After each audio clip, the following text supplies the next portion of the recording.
what did you hear last before you crashed into oblivion? Nothing. I Yes. answered your question and then I died.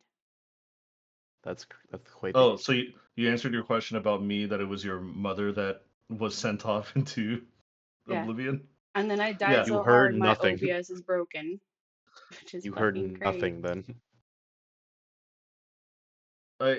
You know what's crazy? I assume it's your OBS that's doing all the issues because you don't crash on the I regular like this I do. with You anything know, else. You me and do? Preston were actually taking bets on that it was her OBS that's making her crash I constantly. was about to say, I guarantee you it's our OBS. Yeah, that's actually funny you mentioned that because we were actually like making bets about that. No, I crash even when I'm not doing OBS. It's Well, still you your crash a lot more OBS. frequently when you're using OBS though. No, I crash at least 2 times a day. Why? Like Don't blue know. screen crashing, that's a bad thing. Yeah, That's a bad thing. You should probably stop doing that. I've been trying. Aren't you? Isn't your job supposed to be like computer technician? Oh yeah, That's no, I crazy that even you talked say to that. people I work with about this, and they know of my system, and they're like, yeah, we don't know why you're crashing either. I shouldn't be crashing. Devil computer. Yeah, Literally. it's like, oh man, imagine your computer being so bad that nobody knows what's happening to it, not even technical minds. Yeah. Right. 6 people I But work with are anyways, just like, Yeah, I have no idea why you crash. that's tough, anyways, dude. since that was the last thing you answered, basically I just went on and continued that your mother and her mother were finished fighting off a great worm, and both Q and the goddess Yatol Worms. left. So it's up to you three now. What do you guys want to do? Cedric has a list. I do have a list, so I should probably go last. All right, then let's start with you, Kaisai. What do you want to do? Oh, You're currently in the bridge with your two other companions. thinking about. Do Fukler first. Are you trying to get Whoa. OBS set up? Yeah, that, and I'm glitching. Okay. Fugler, go ahead. What time of day is it? Morning. It is morning. What day is It is. it? Of the Um, 10-day week. When was the last training session we had? Is probably the better question. 2 days ago. 2 days ago. So today is the day. Yeah. Another full day of putting them through hell. I don't have a monster for them today. So Adrian, do you have one? I have plenty of I monsters. The Uh, Kaisai has plenty of monsters inside of the hologram specs. yeah. I Actually, because I want to. if you'd like, I can assist with this. This would be greatly appreciated because I'm going to put them through the ringer, so to speak.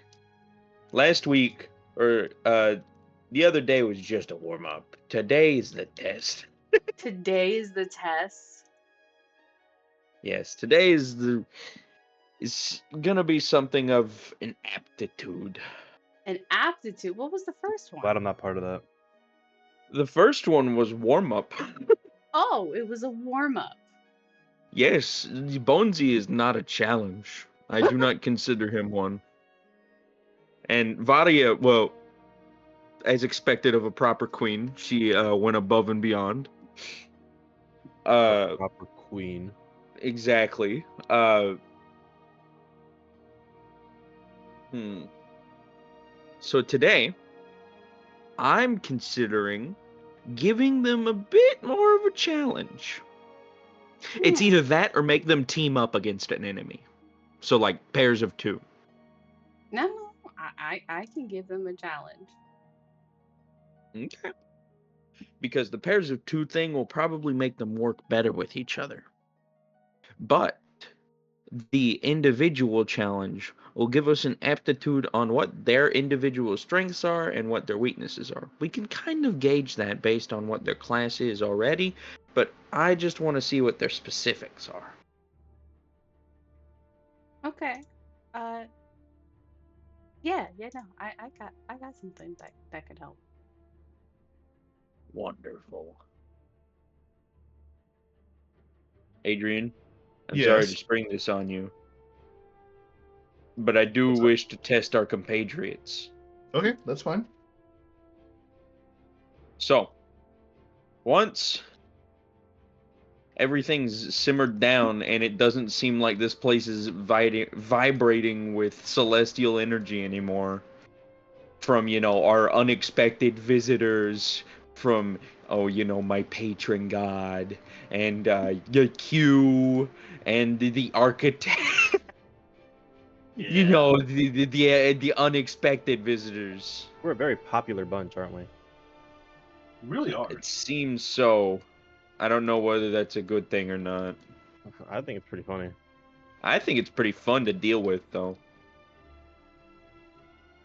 But that being said,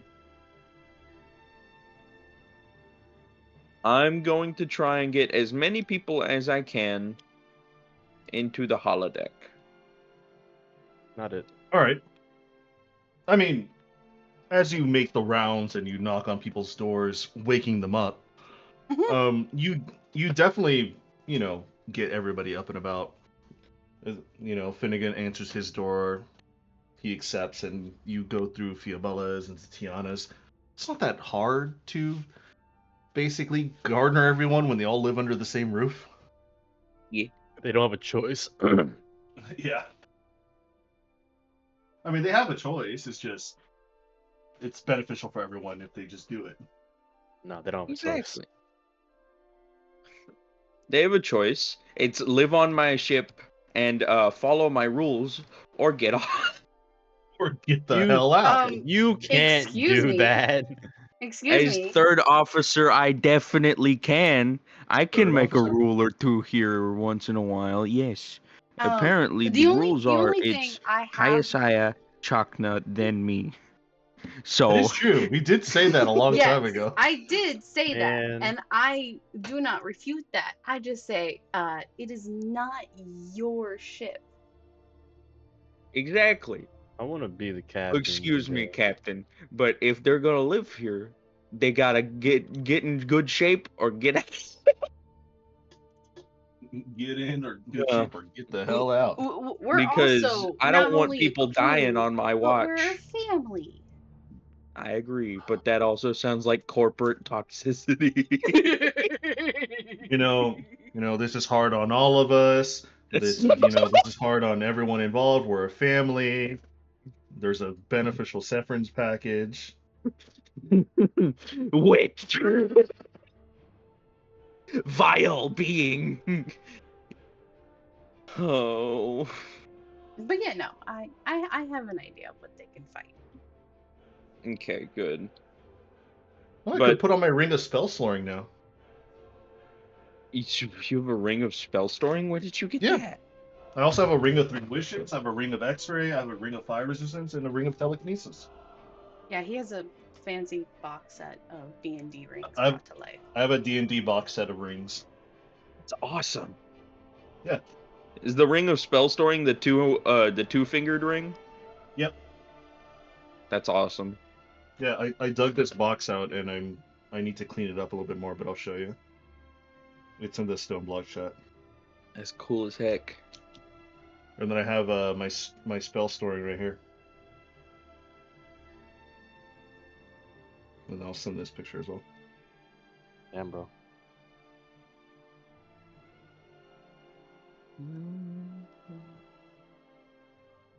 It's one of those like dual ring things, like it goes on both fingers. It's pretty cool. Anyhowsen, Mm-hmm. Anywho, with Doctor Strange, then. it's pretty cool. All right. So, Fukler, with everyone garnered and gathered up in the holodeck, and Kaisar, are you also following too to help set up?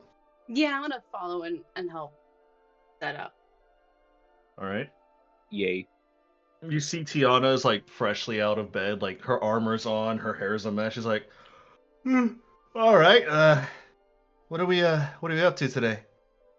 Well, we were visited by several unexpected guests this morning, something of which I was not too happy about. But it turned out for the best. Glenn kind of chirps up and she says, "I mean, and what else is new?" Yes, but whenever we turn the architect into a good guy, it's kind of an unexpected day for us.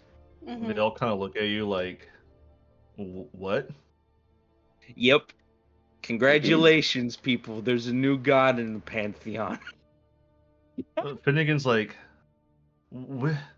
"Is that what I felt when I was waking up? I felt something odd going on in the ship, but I expected it was just one of you three doing something weird." Yeah, Tolt visited us. Q also visited us. The architect visited us. Yes. All right. What did they say? Like, we kind of need a rundown. Basically, The architect is no more. it's technically, well, Yeah, technically his he threat is. still lingers. His So we're gonna threats have to still take care of linger, that. But he himself, as the architect, does not exist anymore. Yes. Huh. All right. Well, what about all the How do- things that were hunting us down? Like, No, they're still That- there. We gotta take care of those.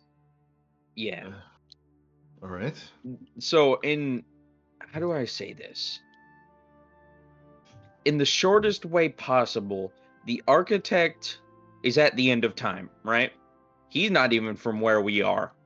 Homie is so incredibly advanced in his own technology that he has seen how time is going to end, and he is trying to prevent the end of the universe from happening to his own city.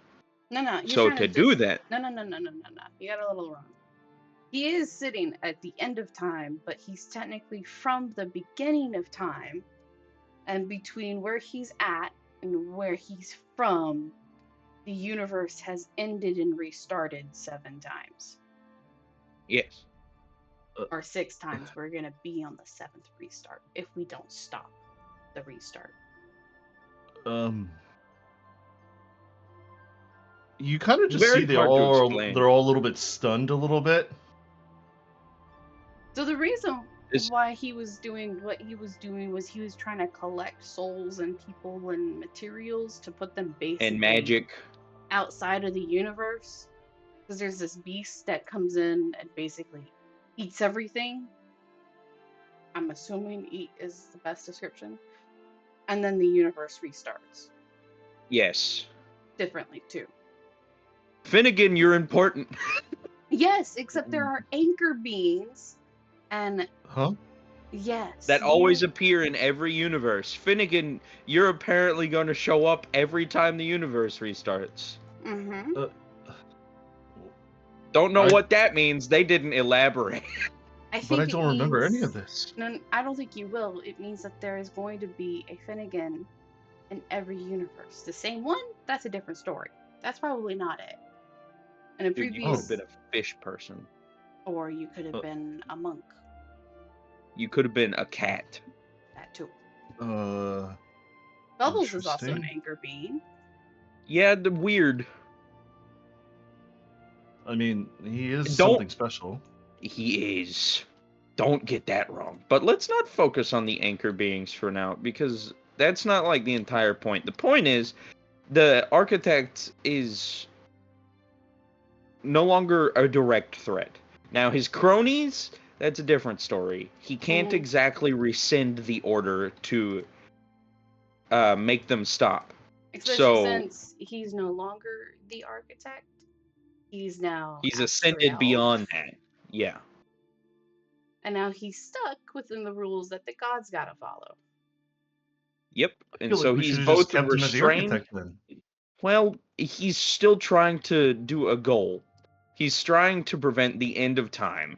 And so we felt sympathetic because, you know, we would probably be given the same scenario, try to do something similar. Of course, I personally hope I would not go to such drastic measures and would try and explore other avenues, but apparently he's done this like 5 or 6 times. Mm-hmm. Interesting.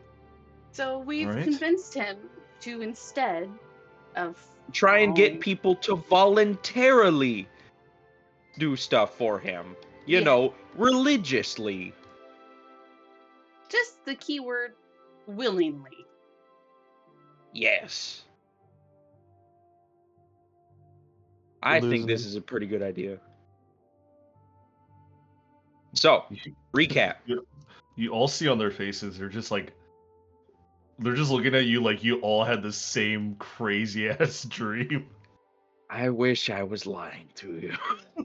Oh yeah, we technically found the Canthiar. Finnegan kind of just throws his hands up. He's like, "All right, I'm going back to bed," and he just walks out. No, you're not, young man. We have training to do. You'll What do get you a mean proper training? debriefing. You'll There's get a too proper much here. debriefing. Proper debrief. There's too much here to. There's. You're I don't even know anymore.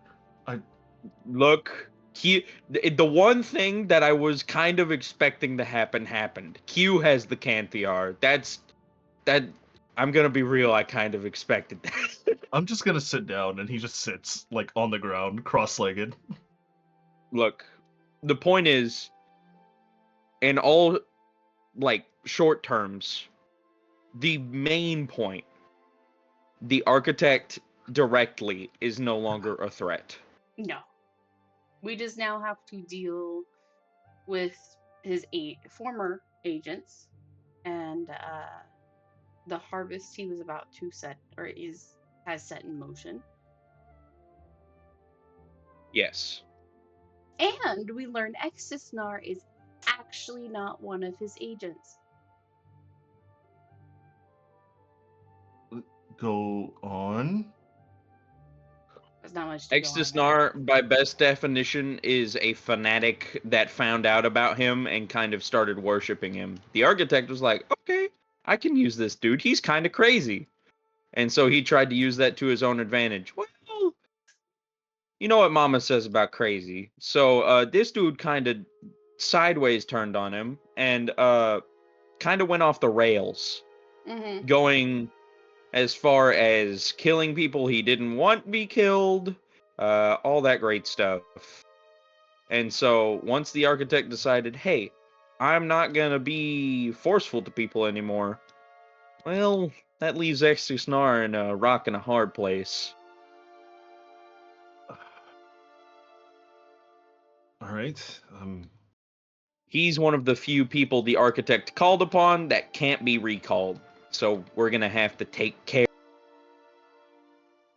of him. Mm-hmm. Which means our directives kind of haven't changed in a way. But the I mean, big it still doesn't- bad guy at the end is taken care of. Still doesn't change the fact that he sent him out for my town. Actually, Exactly. I don't think he did. Yeah, no, he, like I said, he killed a bunch of people that the architect kind of didn't want. The architect is focused on gathering materials and magic. And also just trying to save as many people as he can, willingly or Yeah, not no. willingly. He was Burning- against killing. Burning down a town was Against not on his exactly repertoire. that was all. That So, yeah, says, no. probably. Yeah.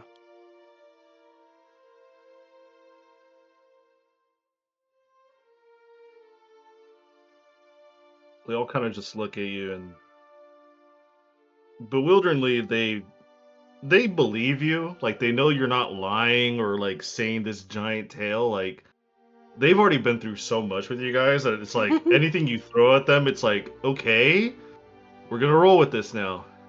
You want breakfast before you start training? Uh, To Tiana try just and goes. process all of this? Tiana's like, yeah, breakfast sounds good.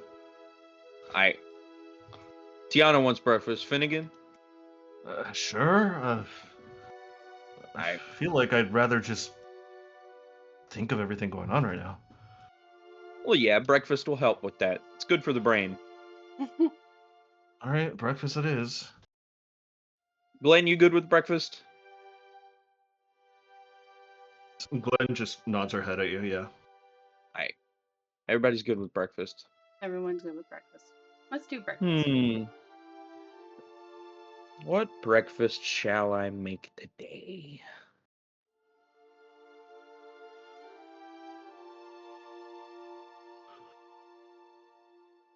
Let's see. Eggs Benedict. Eggs Benedict, that doesn't sound like a bad idea. And it's a treat, too. So, why not?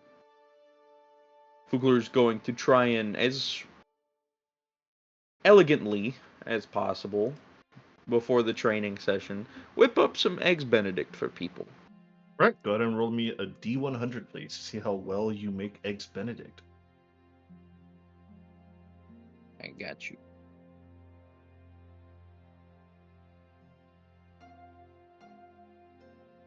Come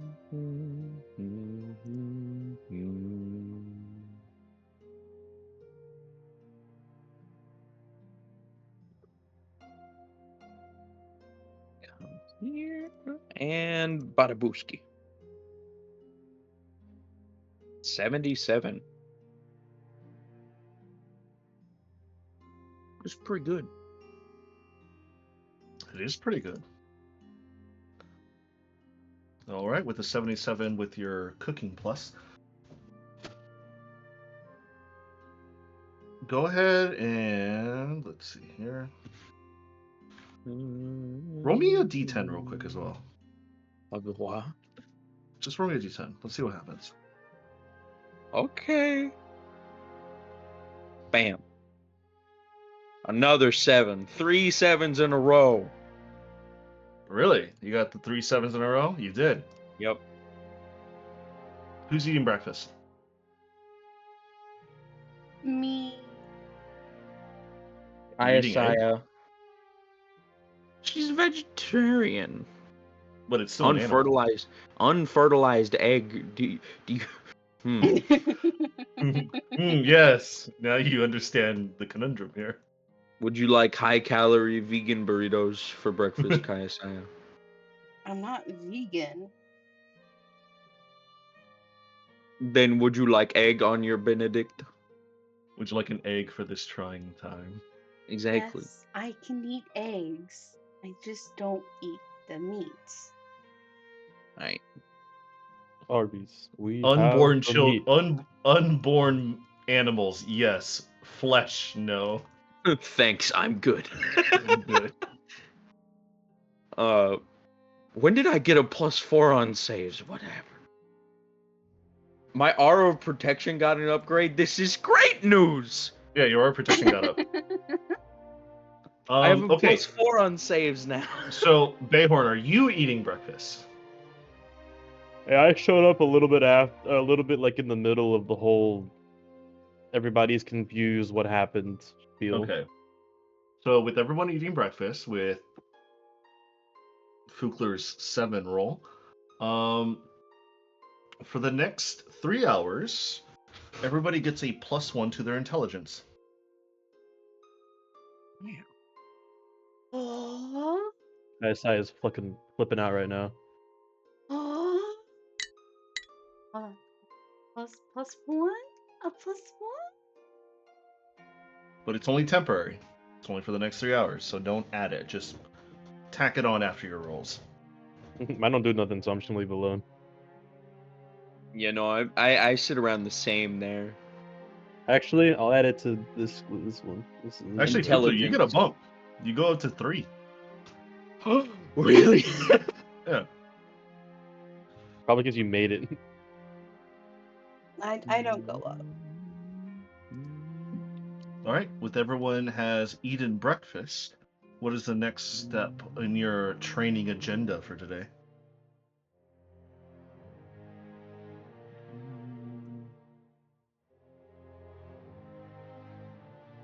You're gonna do training Now on that Holiday, everybody's eaten breakfast, yes, I'm gonna explain to them that today is a bit of an aptitude. It's gonna help me determine how we should all train going forward. So, with the gracious help of Captain Kayasaya here, she's going to find me, well, it's called a baseline monster.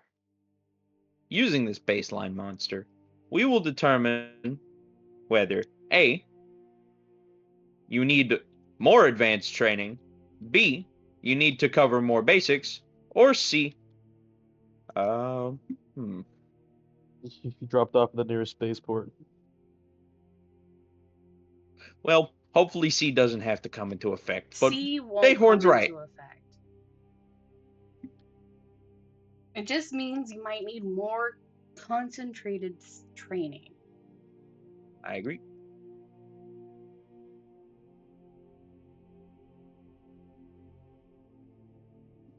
All right. With you giving your explanation, it seems like the group knows what you mean and what you entail. Go ahead, Kaisai, explain what you're going to do with the holodeck, because Fukler is leaving this up to you.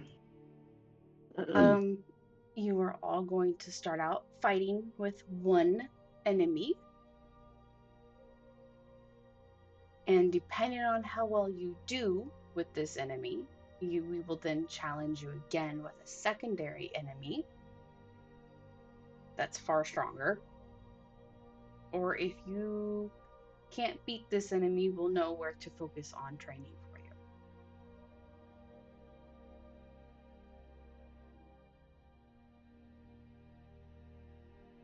you. That's about right. It's 2 rounds, 2 bosses. If you fly through both bosses and you want a third challenge, I have a third.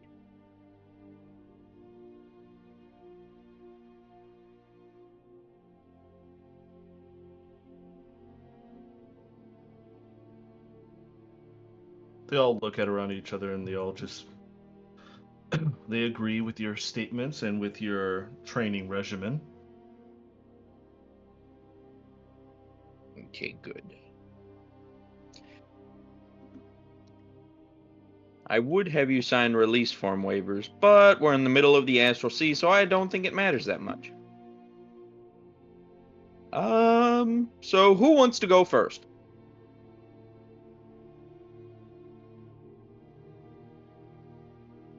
You see Tiana just raises her hand. As expected. What? You've had me a good breakfast, so might as well. I agree. Well, Captain, do you have the monster picked out? Or should I go ahead and roll a wheel?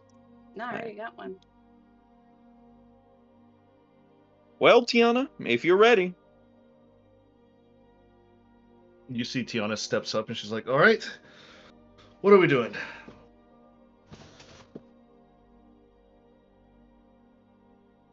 We'll go in, and it will be the training grounds, but you will only have one opponent. When the bell rings, round starts.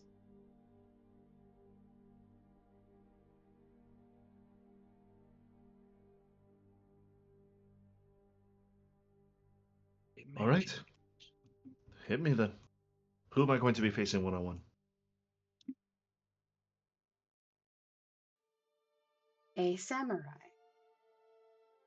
Ooh.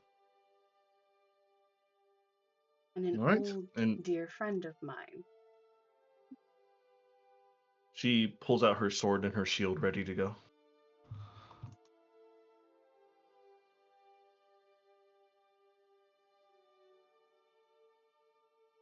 You will be facing Tukar, the Golden Samurai. He uses logic to study and attack his enemies.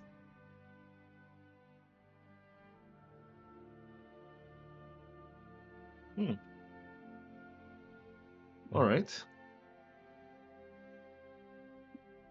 You see that Kayasaya summons out of the hologram this darker skinned, balded man with this yellow goldish armor on his for his like metal plating on his whole entire figure from head to toe, wielding a long white and golden katana as well. You see Tiana kind of just like look at him and like tilts her head a little bit. She's like, "All right, let us begin."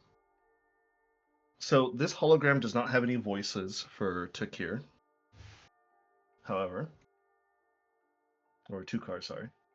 However, since this is more of a less of an actual battle and more of a metaphorical training session, I'll go ahead and roll for Tiana and see how she performs against this hologram of yours. All right. Mm-hmm.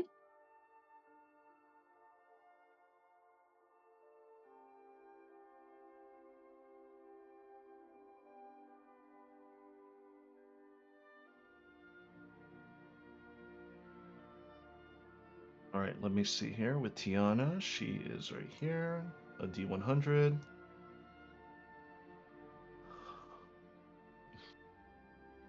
It's odd. Kayasai, you never really see or have seen your companion Tarkir or Tukir like be on the back foot. He's typically always, at the very least, on par even with other fighters around his range. But with Tiana's 93 roll in her D100, she actually pushes him, or at least the very least the hologram, to its limit. As they trade blows back and forth, you see that Tiana switches between her longsword and her crossbow in between her attacks, pulling out some very interesting grappling attacks and attacking at a far more focused or quicker mindset. You're not too sure if that's because she herself has been getting more and more practice, or maybe it's just luck. But eventually she does come out on top, and the hologram does fall down on his back to the ground, but then he resets standing up, waiting to attack or be attacked again. You see Tiana is kind of sweating a little bit. She kind of wipes off her brow. She's like, "All right, that was a pretty good fight. We got anything else?" Well, you could take a break right now. You can move on to the second fight. Yep. I could take a break. Let's have everyone else keep moving on.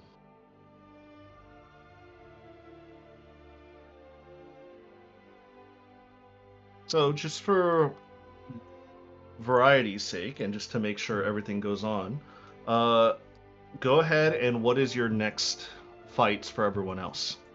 Whoever can beat Tukar will move on and fight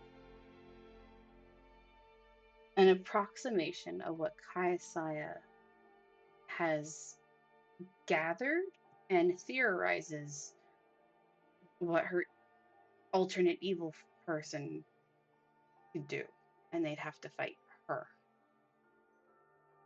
Mm. Okay, interesting. Yeah. Oh no. Uh-huh. Setting it up for failure there, Cap.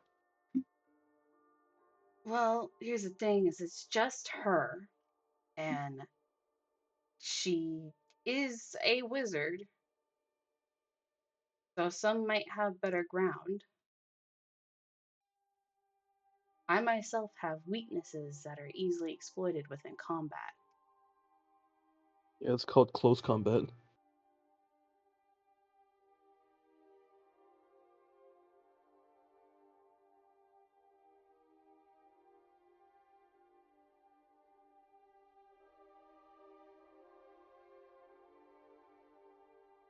All right. So I'll go ahead and do rolls for everyone else to see if they can beat round 1, and then see if they can go on to round 2. So let's start Evil off ass lady. with Fiabella. Let's see how well she does.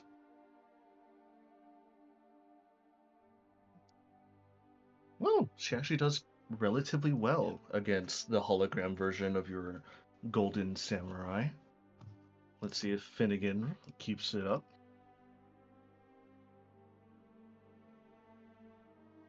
Sadly, as a wizard, he does get a little bit too overwhelmed with Tukir's very quick, very astute quickness in his fighting style. And what about his Solte?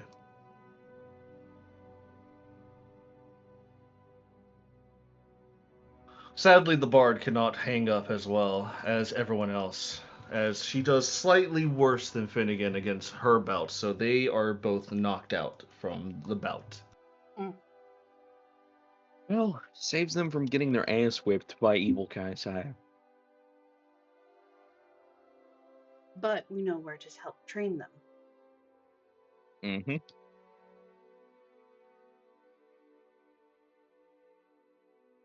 With Finnegan and Isolde taking a seat out, let's go ahead to Glenn's turn. Glenn, being a wizard herself. Oh, she rolled a 77. Very good, very good. With the 77 roll from Glenn, you see that her magics are a little bit more suited for quick combat rather than Isolde or Finnegan, as they're more support and control. She is definitely more suited for combat capabilities as she starts to sling out her spells at a much more vibrant fervor against her opponents. With Glenn, Fiabella, Tiana moving on. Oh, also Vadia. I also need to roll for her.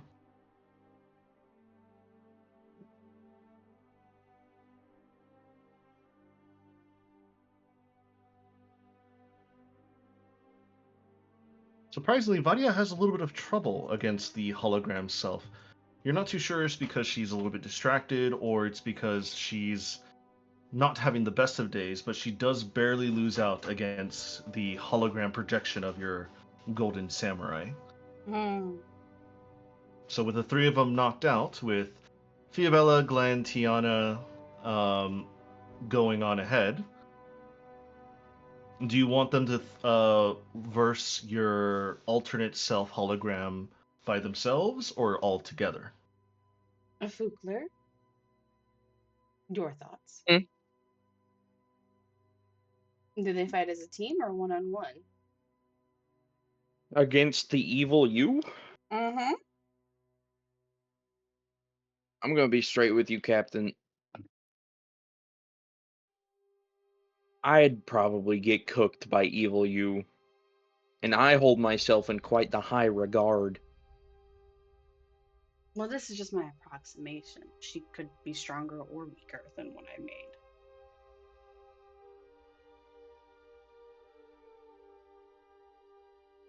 This is also true.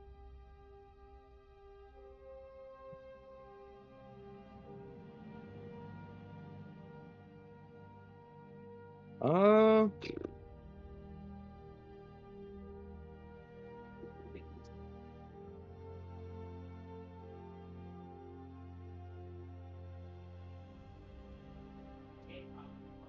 Adrian, Yes. I have a question. What is your question, my friend? I need you to be completely honest with me here. Hmm. If we put them up against what Kayasaya thinks is evil Kayasaya, will they get absolutely cooked? Like glassed? Against the hologram or against the actual person? Okay, against the actual person, I'm guessing they would actually get glassed. But against the Yes. hologram. Against the hologram, you're not exactly too sure. It's more of because even Kaisaya, even though yes, she knows herself very well, she doesn't know exactly what the alternate Kaisaya can do or what she's capable of. So it's Okay, kind of a coin flip at this point. so I guess this is more based on her. Hmm. Mm-hmm. Okay. And this is what I think would be. I'm probably wrong, but this is just what I can guess.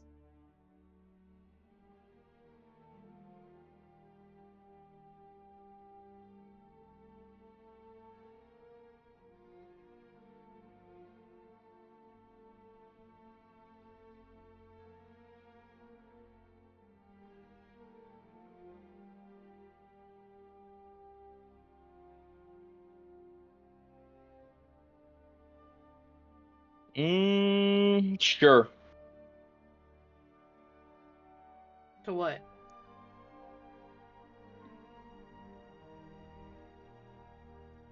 Who did the best? The best between the three of them? Yeah. Surprisingly, it is Tiana. Tiana rolled the best with a 93 roll.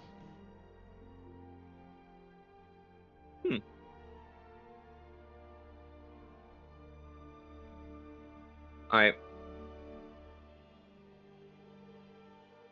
Let's get them all three together. All three? Yep. Okay.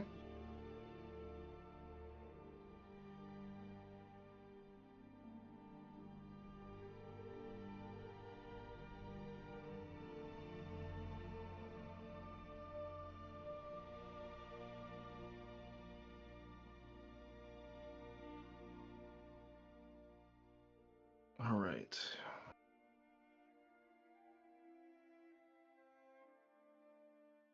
With all three of them setting up to go to play now, I'll go ahead and roll all three of them at once.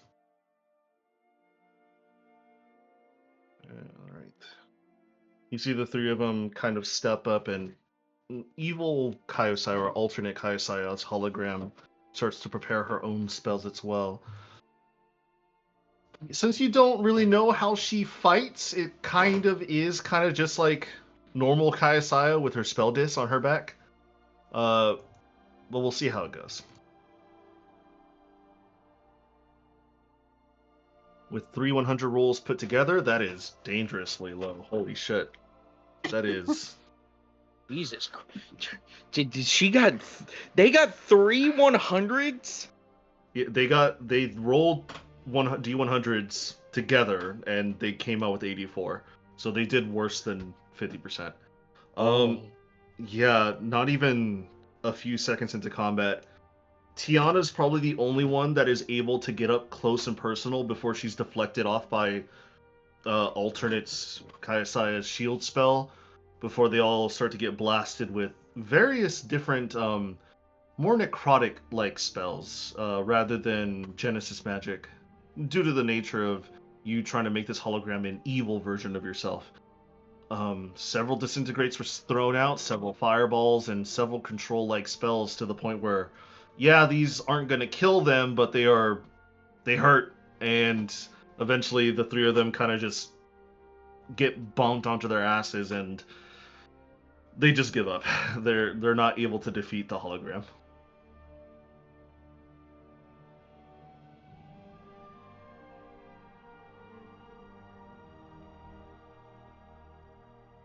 You see Tiana kind of just get up off of her back. She's like, "All right, maybe make it a little bit easier next time, right, Cap?" We'll get someone in the middle between Ugh. their difficulties. Well, let us take a small break first. That really kicked our ass.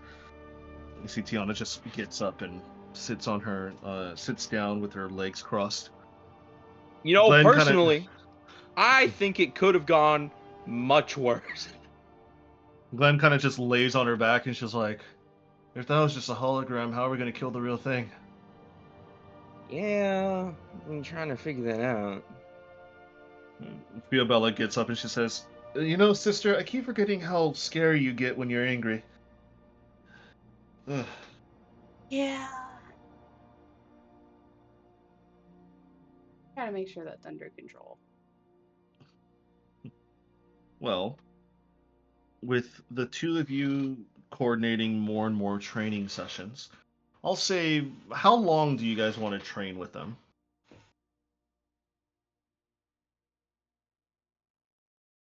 Hmm. That's all you. Let's give it a good 5 hours. You're gonna do 5 hours today? Well, what did you expect me to do? They can only do so much before they run out of juice. Okay. Shorten it down to 3. After the test, Captain's right. They probably are a bit tired, but they still need to push themselves. I want to see them improve. All right. I'll go ahead and say, how long do you want to push them? They'll train. They're not going to just stop. unless you No, tell them yeah. to.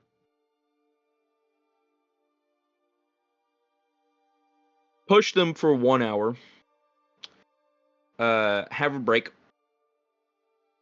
Then we're gonna continue on to the lesser trainings and try to wind down after that. So really try to get them going for an hour, and then after that, try to ease them on down. Okay.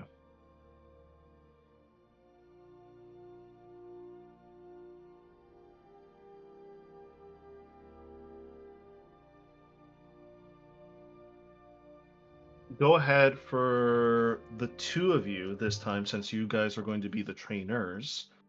Let's see. What should I make you guys roll?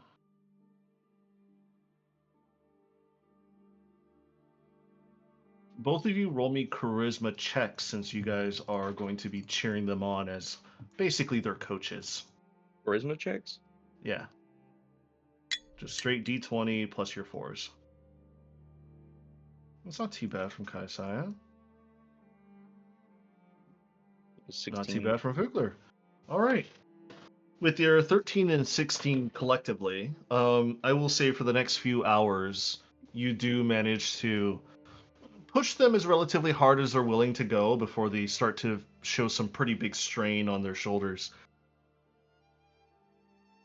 I'll go ahead and mark that onto their personal slips to signify that they've been training. And I will say for the next few hours, you just continue training the B team. Everybody, not just the ones who lost in the initial round of combat.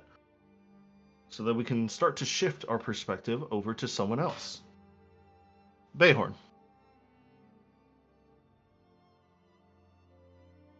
Yes. Get off of Minecraft and tell me what you want to do. I'm AFK on Minecraft, and I'm also probably in the forge by now. Okay. It's been about an hour since you've left them from breakfast, so what would you like to do? What is this list that you want to do? Start me with one thing. Yeah, because there's like 6 on that list. Oh god. Alright, here we go. Today's a Bayhorn day. I told you I had a list. All right. First thing on the list that I've been meaning to do for a while, but I've kept forgetting until Preston reminded me a while back. Goated for that, even though he didn't do anything. He just happened to remind me. I need everybody's. Does Isolde have Identify? She's actually busy right now. Doesn't matter. Isolde is busy, and Isolde, I don't think, has Identify. Who is I free do. that has She does. Identify? I She do, does have and my Identify. simulacrum is also available. Okay, can I go up to the simulacrum of the captain and ask if they can ritualistically cast Identify for free? Okay, so Kaisai, I wanted to ask you. Your simulacrum. So Bayhorns just gives up thumbs downs, thumbs ups, thumbs downs as his way of conversation. How does your simulacrum talk? I assume with faces, like stares and scowls. No. She speaks, Aww. but she refers to herself, the simulacrum, in third person.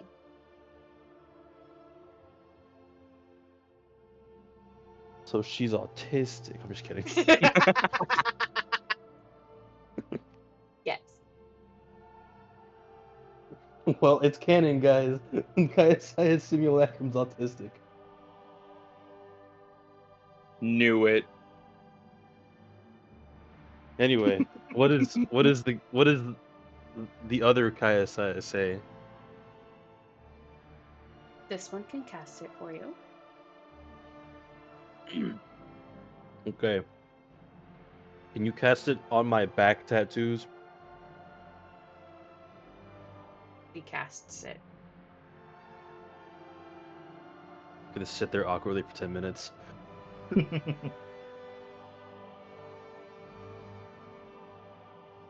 All right. All right. Give me 1 second to. And I already have this pulled up too. Yeah. I'm already ready to look at this shit. Are you though? No. Anyway, I need to go back through all my fucking notes to find your back tattoos. dude, I had to find mine too. I was like, where the fuck are they? They're around here somewhere. They're like in the Alright. first 2 pages. How could I miss them? So the simulacrum Kaisai, I guess I'll refer to you right now. You can tell that the snake tattoos are the same still. What are you trying to identify them for? Like, what are you trying to get out of it? I need to see if the spells on them have changed, or I guess better phrased, reverted back to their original spells now that I've taken Zorzark's fragment, who I guess when we fragmented, he gained our original spells.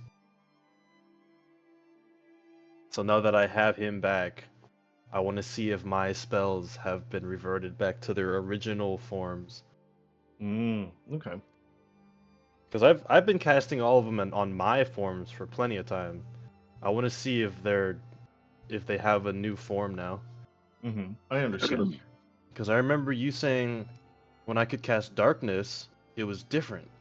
I could cast something called Thundercloud, that was a modified darkness. Mhm. Or when I casted Gias, it was actually Feeble Mind, as I found out the hard way.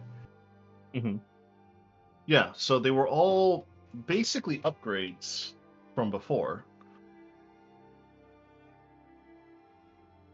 So as the list goes down, the first one was Abjuration, which was non-detection at first. It was a level 3 spell. However, now that since you finally absorbed Zorzark in, finally, Shut up. Shut up. it is no longer non-detection anymore.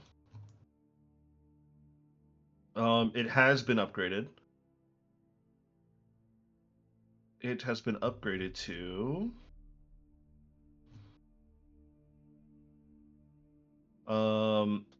anti-magic field. What is that, dude? How the fuck? It is an 8th level spell. Oh, It casts its a range of self no. in 10 feet. An aura of anti-magic surrounds you in a 10-foot animation. No one can cast spells or create other magical effects inside the aura around you.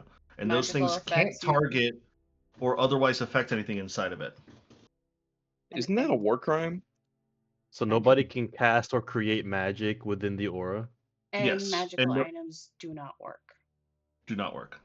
So do Isn't not that cast it on the ship, or the ship will stop what? working.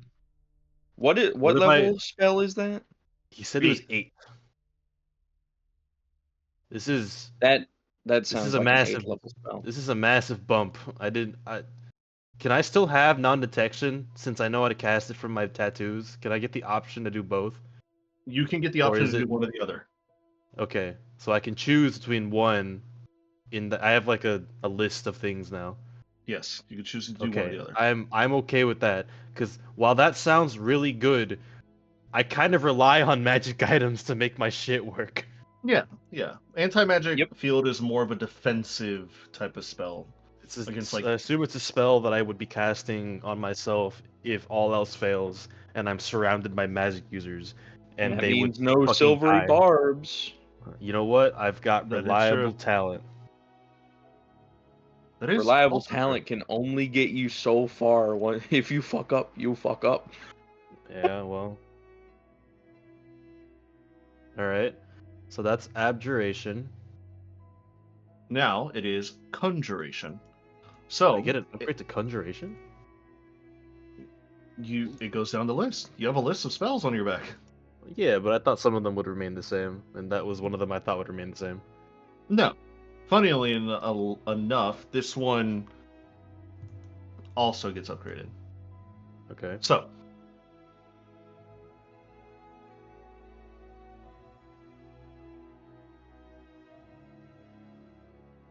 this one is called Instant Summons.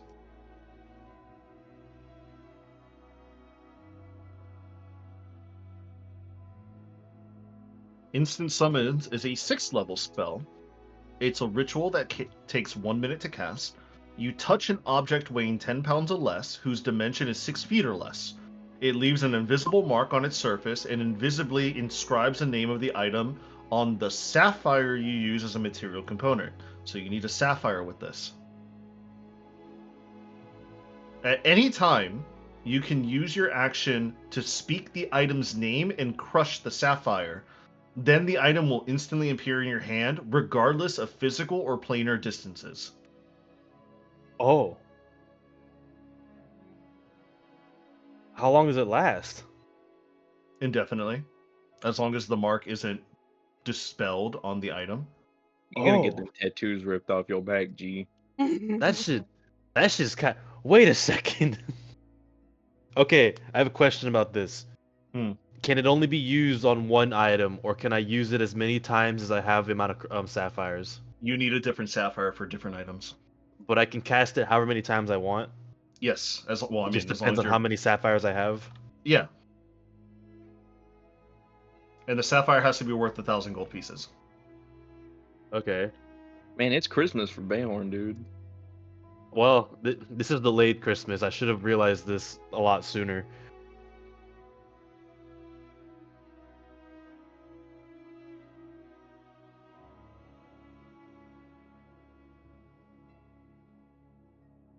You ready for your next one? Uh, 1 second. I'm trying to copy the description from D&D Beyond so I can have it in my notes. Fair. Uh, uh, okay, I am ready. The next one is your evocation. It's darkness. Mm-hmm. It goes to maddening darkness. What the fuck?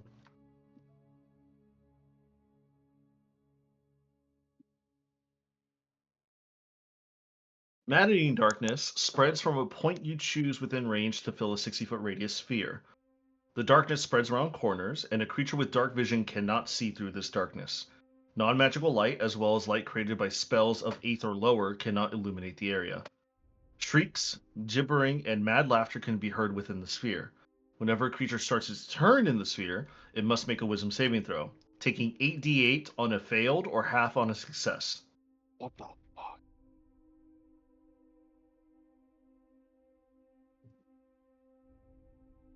I know exactly how I'm gonna use that. Oh, it's fucking psychic damage?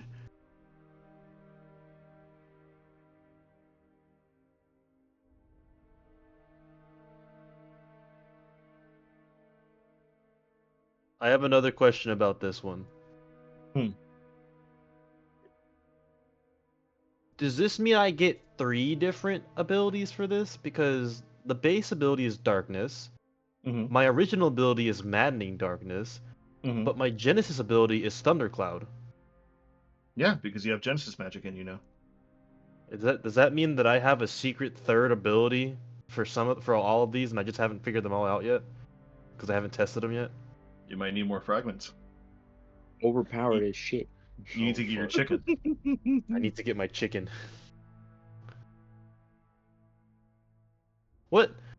What level was Bayhorn before this happened? I feel like mean this. You mean Zorzark? Yeah, Before the sundering of his fragments? but yeah, before the fracturing of his soul. He was getting pretty close to 17. Okay, this makes sense and why he has all of this stuff then, because this is an 8th level spell. Mm-hmm.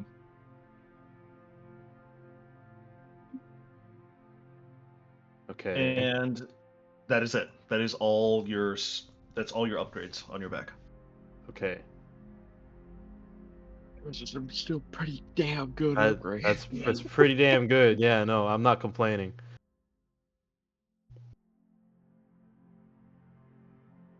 And you've had them for how long? You've just never identified your back? Yeah, I mean, I never had the need to, because I was still doing pretty alright. I don't usually use these very often. That is true. And I think my my Genesis form lets me use simulacrum instead of major image. Mm-hmm. So I figured that out. All right. Well, that's one off the list. Am I able to try and channel Genesis into my spells right now? You can try. Will they work? You're not too sure. Well, I'm just wondering if I have the capabilities right now. Because I know Kayasaya literally has that like embedded in her. So Kayasaya does because her abilities were upgraded thanks to the Ruby King. Yeah, and he gave But me the serpent's bite through my sword, through your sword. So not it through is not me. it is not through you. Mhm.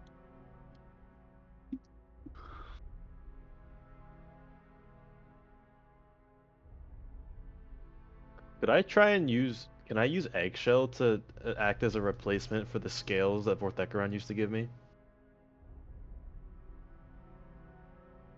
You want to try? I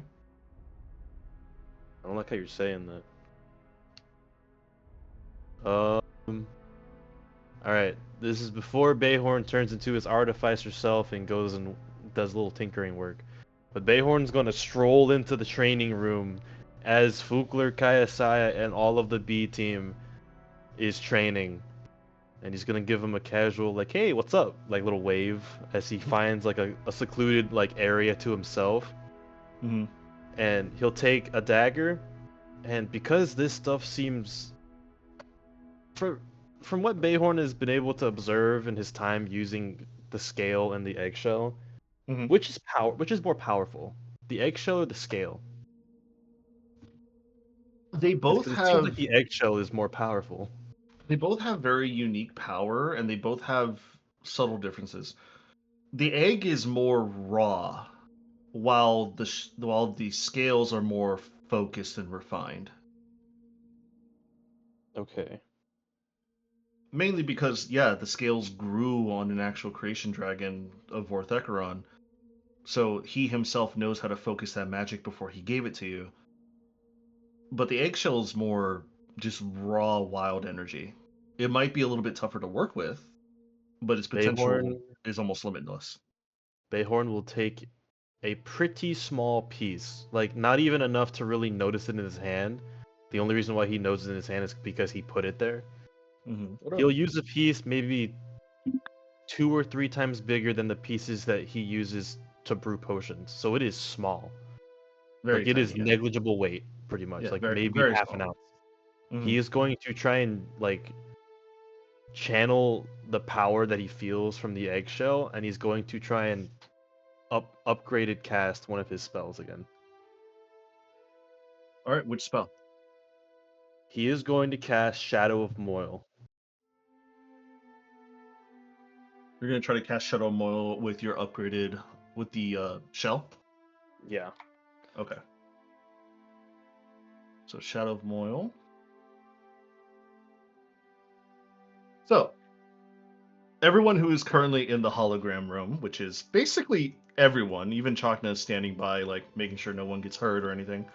Um, with your Shadow of Moil, Goofy At least they know where I am when I do this.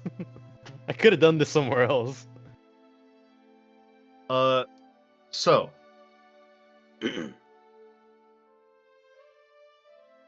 with Shadow Moil being centered around you, you focus the energies onto the magical area around you, and suddenly you see the eggshell dissipate, and suddenly like black electricity starts to spawn around your hands before suddenly you hear a giant snap of like a crackle of lightning, and all of a sudden, for a brief moment, Bayhorn, you feel like you need a big glass of water. Roll me a Constitution saving throw. Oh dang! What the fuck did you do? A 22. 22. All right. So you succeed. Roll 12d8s. Oh! Oh you! What the Oh I no! turned myself do? into an arc bomb. You turned yourself into like some type of conduit for messing with your sword. 59. This is not my sword. This is all Alright. me. So it is 59 necrotic halved. So it comes down to, let's say, 29 or 59 necrotic half. So it would be 30, but that's on the higher end. So let's just do 29. Okay. So 29 points of necrotic damage to you as suddenly you draw out the moisture in a 30-foot cube around you before you hear a crackle of lightning just surge around this energy, like this area around you, as you just shock yourself with necrotic magic. And everyone in the training room kind of just turns to you and be like, what the fuck just happened? Bayhorn's like staggering. He's like, oh. What did you What? do? What? Where am I? Who are you? You just accidentally caused the spell, Abby Dalzim's Horrid Wilting. Jesus Christ! I don't know what that is. It's an 8th level spell. Wait. So be happy there wasn't any plants around you, because any plants around you would just die instantly.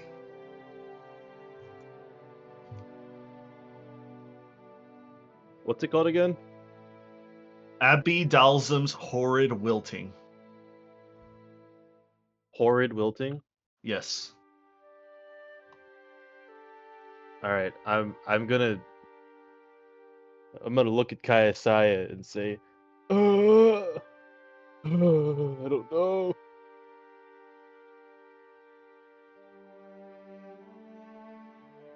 What were you trying to do? Experiment. I need water. Yeah, you kind of like go over to him. You still see like the crackle of black energy like shifting around the air.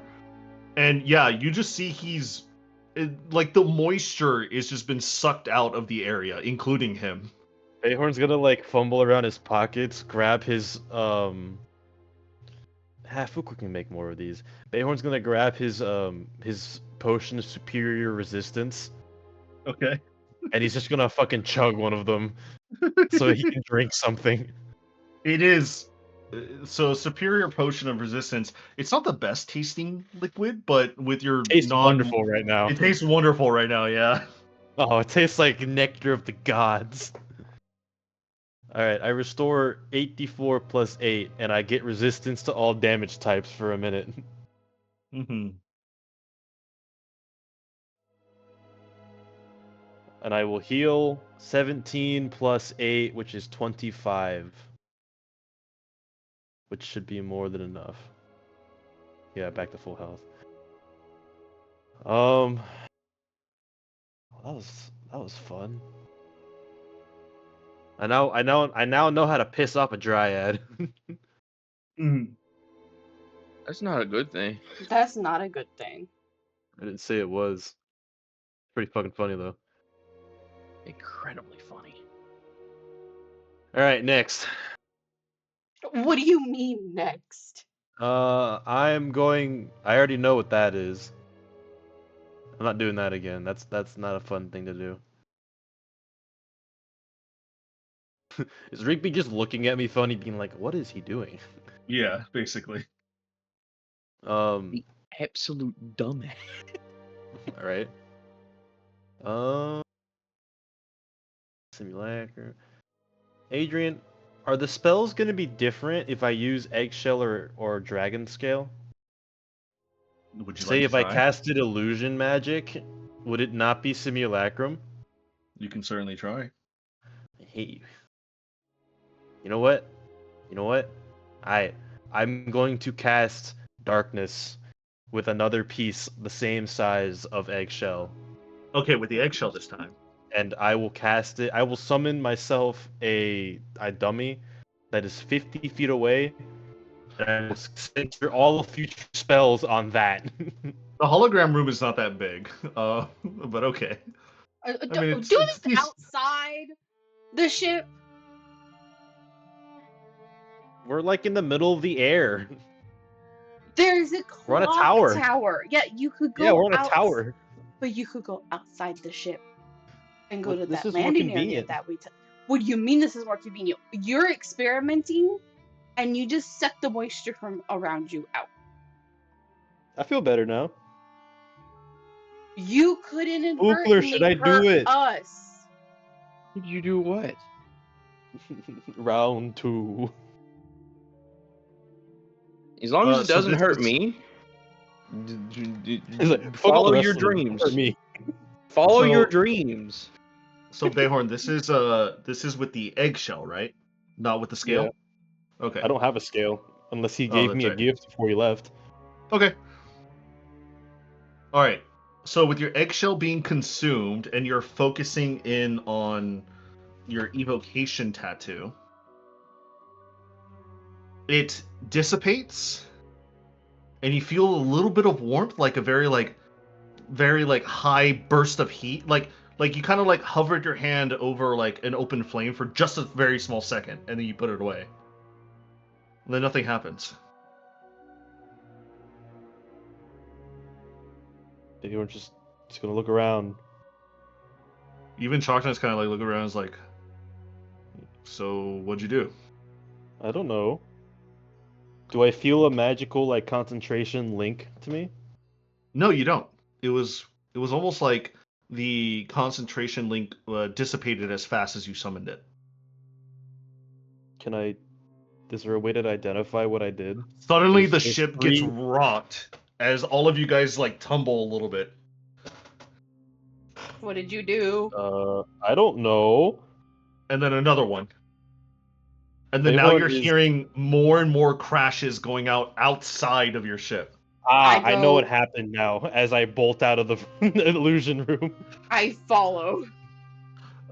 As you follow, as Bayhorn bolts out, both of you guys make it to an open port window. As you guys are kind of looking out, the clouds have deepened, the sky has darkened, and all you see is these giant 40-foot like wide spheres of rock and magma fire just crashing into the ground. What the fuck did you Can do? Bayhorn dissipate this? No. It is continuously going. Bayhorn, you hear multiple hit markers. Aw, man. Go So ahead and what- roll me 20d6. Oh no.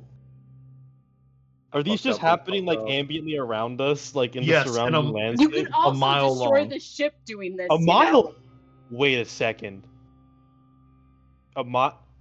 You said you said magma and rock for a mile. Did I just cast meteor Meteor swarm? swarm. Yes, you just did, casted yeah. meteor swarm, which means it could also hit the ship. It did hit the ship twice already. Ah! Go ahead and roll me. 68. Fixing it. So 68 fire. Now roll me another 20d6. Oh, I forgot. There's a second one.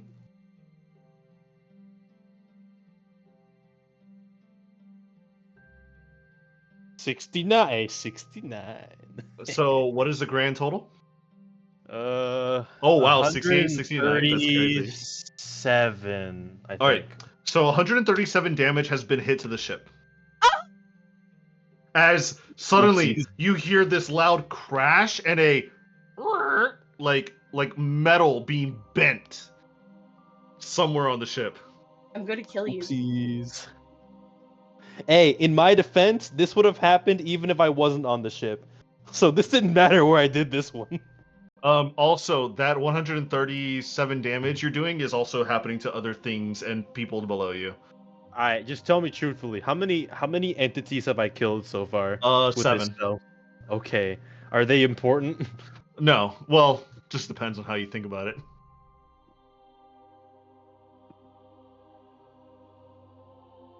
They were important what to spell someone. level is that? 9. A 9? By the way, you feel very tired now. No shit! I just casted like 2 level 8 spells and a level 9 spell. What happens when you use an eggshell of raw, uncontrollable power? Does Bayhorn, as he's very tired now, feel like if the situation called for it, he could do it again? Is this Oh, a yeah. spell that happened like because of the specific things he done? The spell happened because of the eggshell, you can feel like. So I can do it again if I did the same thing. Yes, but your tattoo's Okay. already worn out, and if you try to do it again, it could hurt you. I'm not doing it again. No, you're not doing it again. You're going to this is my immediately start nuclear- fixing my ship. This is Yeah, my if nuclear Kaisai option. doesn't murder you, dude. No, I'm gonna use this if I'm the last one standing and I need a nuclear option. Yeah. Yeah. Yeah. So I seem to be correct then, Adrian, in assuming that eggshell makes it do different things because now I have 3 things. Mm-hmm. Neat. Wonder if I could apply my I have cosmic a smoke better- to different things. I have a better version of Deck of Wonder now. You're And a by better, bastard. I mean it'll either kill me or help me greatly. I can't tell. Bayhorn and Kaisaya, as you guys are currently overlooking the hellscape you just caused, Bayhorn, you hear a knock on the door. I go answer it. I wonder who is Angry. that?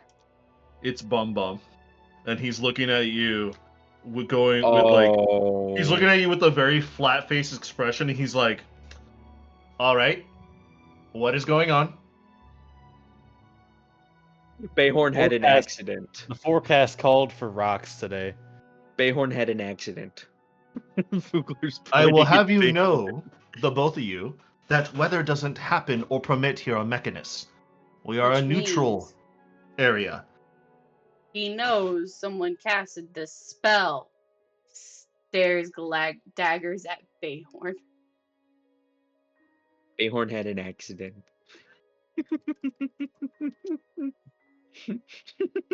I'm sorry, buddy. But this is how it has to go. And some of the tower got hit. I need Ah, cleaners shit. now. Damn it. All right, I guess I'm cleaning for the next like 3 days. And repairing. That's involved in the cleaning. Part of the cleaning. Part of the cleaning process. Part of the cleaning.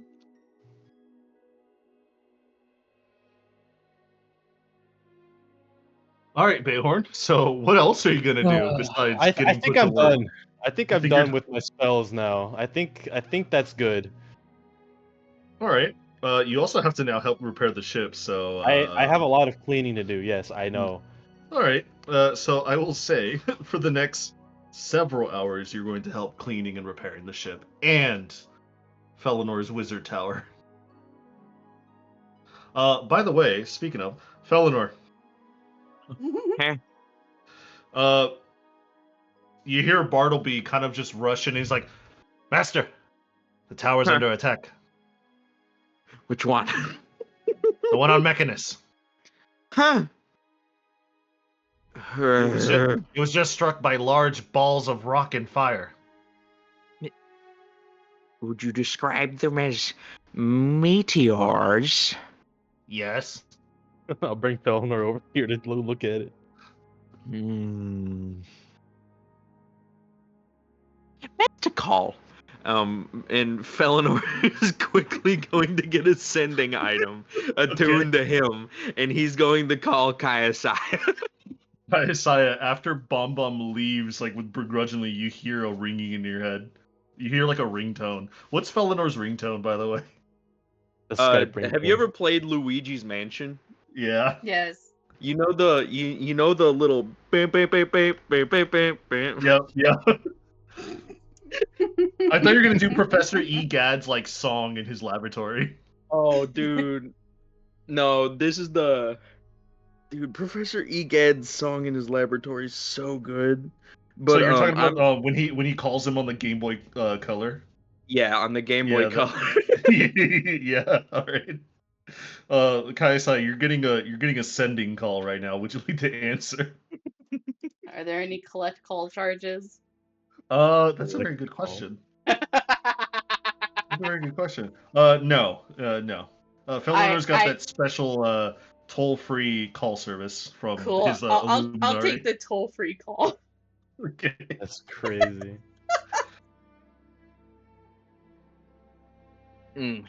Hello. Hello. What are you doing to my vacation home?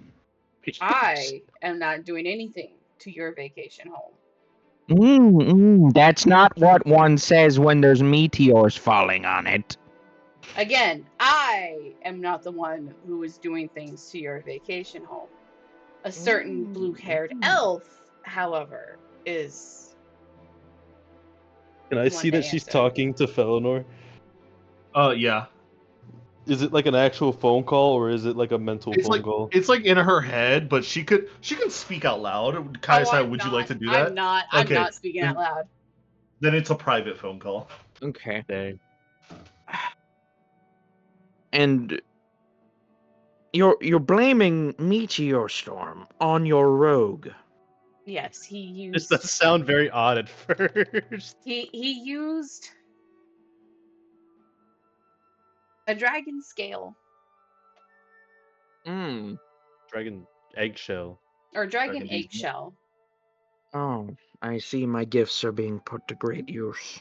Yes, he used that in relation to the magical tattoos on his back. He what? Oh yeah, that's right. He never knew about that. Oh He has shit! magical Wait, tattoos on his backpedal. No, wait, backpedal. You don't know this? He has what on his what? He has these magical tattoos on his back. And you're telling me how much And he eggshell used- did he use? I'm quite curious. I'm quite curious. How much eggshell did he use for his back? A really, really tiny amount. You're telling me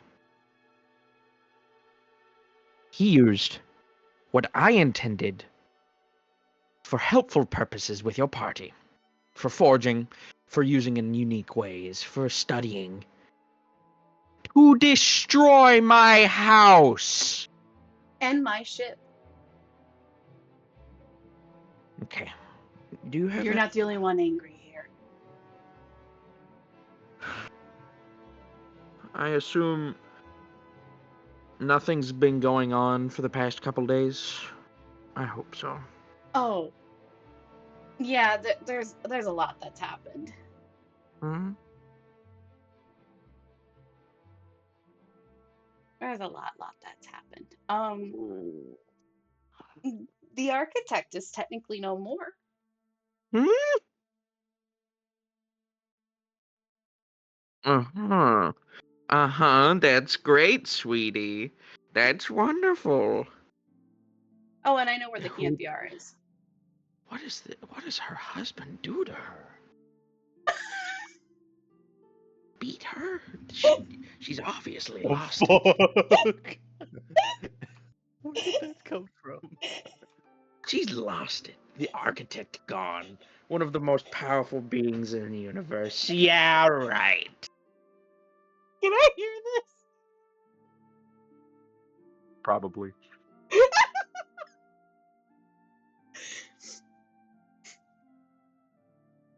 Hey, Saya. Are Yes, you okay? Felinor. Yes, Are you Felinor. doing all right? You're telling me That the architect is no more, yes. He is now a god. he's Long story short, we were visited by the architect. We had a very long talk. Learned he had good intentions, he was just going about things in a very horrible manner. Convinced him to try something else, and now he is Astrael, the god of hope. he.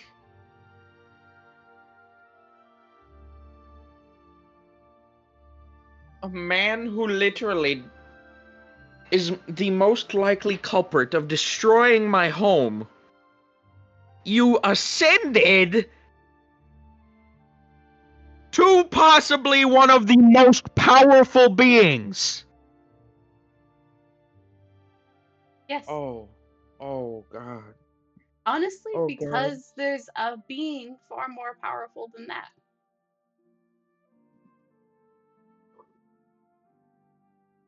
Would you like to fill me in, Yeah, there's Captain? this thing about far beyond the astral wall. We're just dubbing it the Beast for now, as we do not know its name, or even if it has a name. It eats the universe, and everything restarts, and it's done it 6 times. I'm not following you. So the You said, architect is from a mm-hmm, point in time, from basically, let's call the beginning. mm-hmm. His whole home and time and universe was wiped out as it was eaten by this beast. The entire universe. He managed to somehow survive. He is the sole survivor of it, from my guess. The universe then restarted anew. It has done so 6 times. Every time it does, there are anchor beings who come about again in different forms, different occupations, but essentially almost the same person. He was trying to gather magic, resources, materials, and people and put them in his city outside at the end of time to try and survive the next beast run. However, we've convinced him to, instead of taking without asking, to ascend to godhood and have people and items come to him willingly. This also forces him to follow the rules of the gods.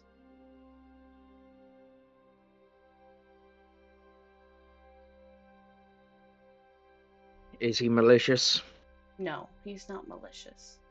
He's just witnessed the universe end and restart so many times and has tried to stop this beast a number of times and has failed. Captain, I can't stress this to you enough when I say I hope you know what you're doing. Because regardless of what this man's intentions are, who he hopes to help, he's hurt people. He has. Whether he wants to admit it or not. Whether he wants to acknowledge it or not. He's hurt people. He has. And it sounds like he's had the intention of hurting the small for the majority. Mm-hmm. We have. And you've just given this man possibly one of the most powerful thrones in existence. But a throne with rules. Yes, And but a throne nonetheless. from what he told us, even the gods were wiped out from the beast. Did he give you any more information? Like what happens in between these periods of universes? The time No. between resets?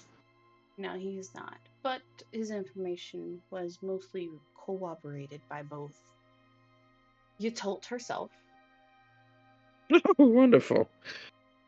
and Q. We have celestial beings actually providing answers. That's a first. Mm-hmm. Oh yes, they provided lots of answers. Such It's... as, we know where the Canthiar is. You... Oh, Bartleby, Yes, master. get me the fancy paper with the fancy ink and the scotch at the same time. I need to write things down and drink. Right away, sir. Here you take some. I'm gonna have to start drafting up a formal report, Captain. Oh yes. You also. So does this mean our problems are solved? No, because of his form change, his agents and actions taken as the architect are still in motion. He cannot stop them as he is no longer the architect. He is now Azrael. So, He has tasked us as well to stop what he has started, and has said and given us some help to do so.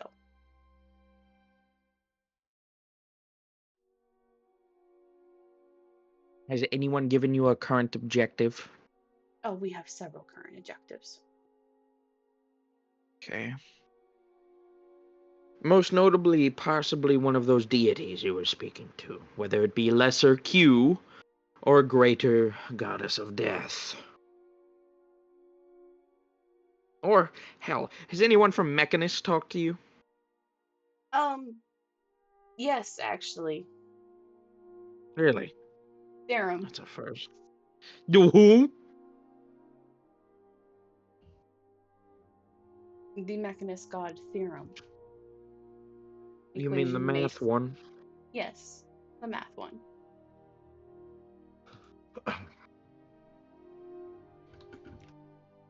Okay. What did he say? He said we should go get the first draft Codex Omega 0.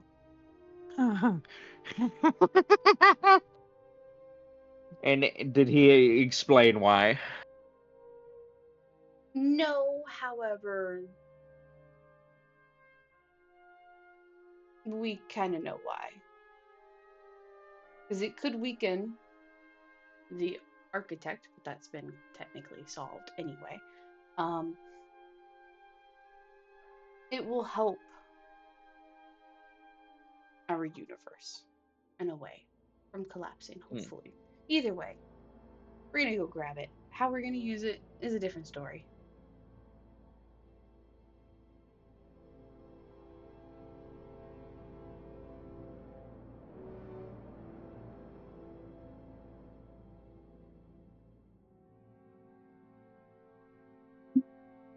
Okay. And this rogue of yours, he was able to cast meteor shower with his back and a piece of eggshell. Yes. That's the first, no offense, Captain, useful piece of data you've actually provided me here. While the architect ascending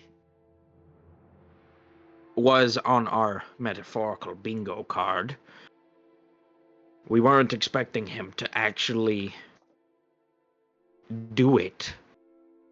He had no plans on doing it, actually. Oh, so you're telling me you're the direct reason why he did it? Yes. I'm putting that on file. I hope you know. He is now the god of hope. Ironic. More like the god of irony. A man who's hurt so many is now the representation of hope. Funny.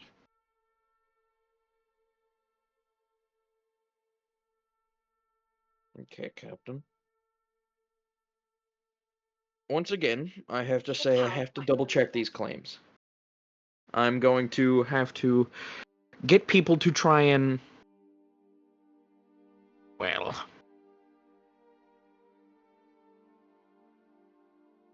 how did you even become in contact with him in the first place? That's a good question I forgot to ask. Oh, yes, I was actually trying to talk with my mother. Huh. She was in his city.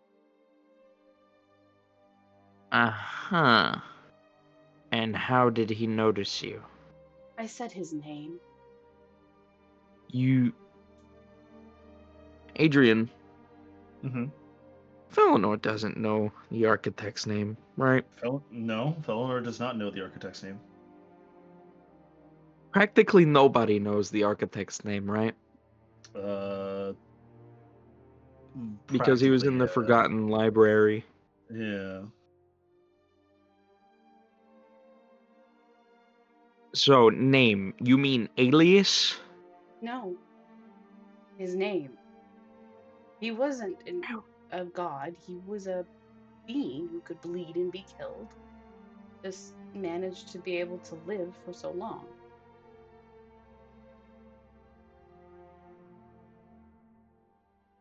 He was just a powerful mortal who was just a couple steps shy of becoming a god anyway. But You names could are say the powerful too. same thing about Vecna. Mm-hmm. Now that we know he's real, you could say the same thing about him. But Kayasaya, those types of people are the ones who change history forever. He's just immortal. He's ascended. Yes. He's done more than most could ever even dream of. Yes, he's been through 6 different universes. Do you have his name? Am I at the luxury of knowing it? We'll see if he stops by. His name is Daenerys Vex. Daenerys. How do you spell that? Daranis Vex.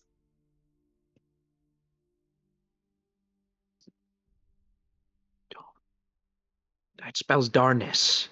I don't know.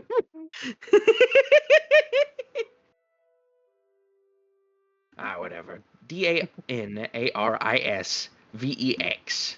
I'm guessing it is. Sure. Well, that's definitely half of a step closer to using a sending slab to try and contact him. We might actually be able to. Well, we have a couple of methods of communication that we've been trying to get in contact with that haven't been exactly successful so far. Mostly resulting in, well, I wouldn't. How would I describe it? Foaming at the mouth and repeating it the end over and over. Don't know what that is all about. But we're gonna try and actually get in contact with him this time. Hopefully, we won't have as many brain aneurysms as we've had on record so far. Anything else I should know about? This is exhausting, Kayasaya. Yeah. I can't say it's not exciting. Um, Oh. our among newest crew members who we thought visited the Architect's Realm actually wasn't in the Architect's Realm. Mm. Do you wish to elaborate? Yes, she was one of the people that Katarina helped save. Mm-hmm. That wasn't actually the Architect's area, it was the Beast's realm. And this beast is the one that's trying to destroy the end of the universe? Yeah, just destroy everything and then reset it. The only things that managed to live through that reset is the fates and the continuum.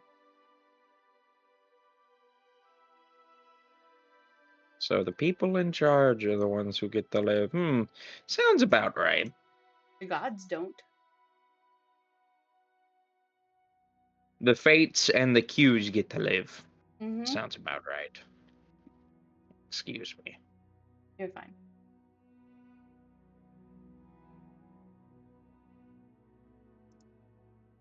Oh, well, we learned the purpose of the true paladin of death. Oh boy.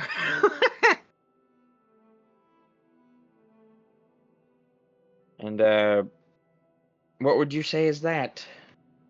To become the next god of death.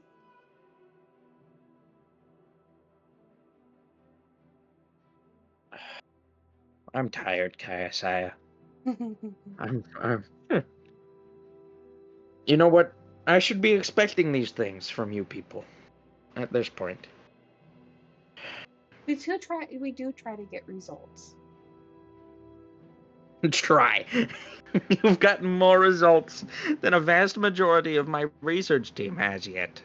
Would you like a job after this is all over? No, when this is all over, I plan to settle down a little bit. You're going to need gold if you settle down. Ugh. And so I far, you're proving more useful than my research team is. No offense to them, but Bartleby comes on back with the paper, the quill, and your scotch, and he's like, "Master, you are the research team." oh, you're right. You still want that job, Kayasaya?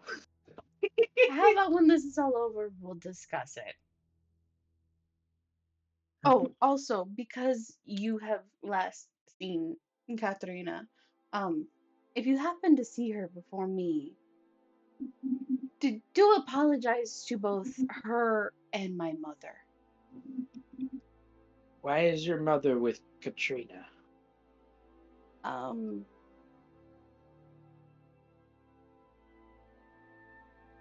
Astriel offered to take her wherever she wanted to go, and she asked me where I wanted her to go, as she wanted to be a good soldier. Um, so I said, Katarina.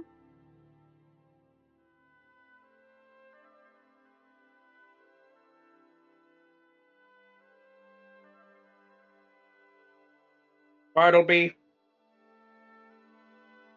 Yes, where master. is he? Schedule me that spa day on the 16th. I think I'll be going after all. Right away. Thank you. I figured between two warriors, the best reunion spot would be within battle. Probably something like that. But I'm going to have to report this to the Luminar. Thank you for the raise in pay. No thank you for all of the stuff you've done. You're welcome. I think you're going to kill a couple senior members, KSI, with this information. I'm trying not to. Either that, or they're going to go into a state of delirium where they don't think anything is real anymore. Oh, Lord. Anything else you can think of? I'm sorry. I haven't been this overwhelmed since the cataclysm happened. And it seems you're kind of reshaping the universe in a way. In a very, very fast way. Literally the past 2 days. Uh, Look, I'm just trying to help prevent the end of our universe. By ascending what seems to be a sociopathic egotist at the end of time to what is essentially a universal constant among most mortal beings. Mortal and immortal. Conscious beings. Hope. Mm-hmm. And hoping through sunshine and rainbows that he's going to get people past this, what you've described as beast, at the end of time. Yes. The thing Ironically, be- at the very least, if we fail, he also goes too. If you want that as comfort.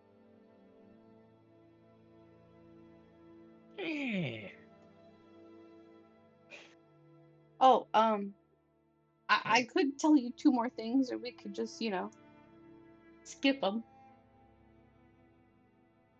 The more harrowing information you provide me, the higher my pay gets. So, hit me. There's anchor beans. What does that mean? There are beings who seem to be in every iteration of each universe reset. Fascinating. Do you have a list? I know of two. Mm-hmm. And who are they? Finnegan, I'd call her. He has existed since this first universe, and in one form or another has been in every universe. We've already had our eye on the boy. Well, some of my colleagues actually taught him while he was in school. But what does being an anchor point mean exactly? It means that where the universe gets eaten by the beast and time starts anew, you and I will not exist ever again. This is our universe, and it goes, we permanently go. No reincarnation, no nothing. These anchor beings come back in a different form. Such as Finnegan could have come back as an elf, as a monk. But someone always named Finnegan, that old red collar, comes back.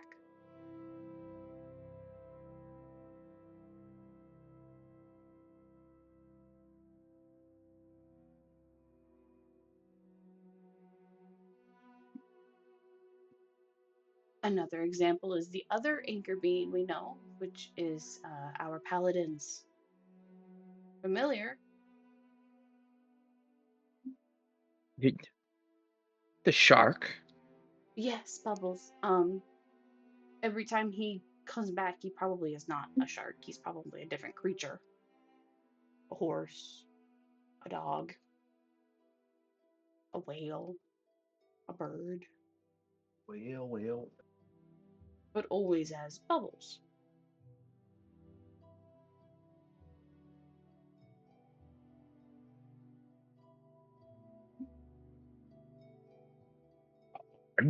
But that just means it needs to be studied. Mm-hmm. One of the least odd things you've told me today. I can't quite believe that the architect is friendly. I'll have to believe it to see it, I guess. Or see it to believe it. I don't know.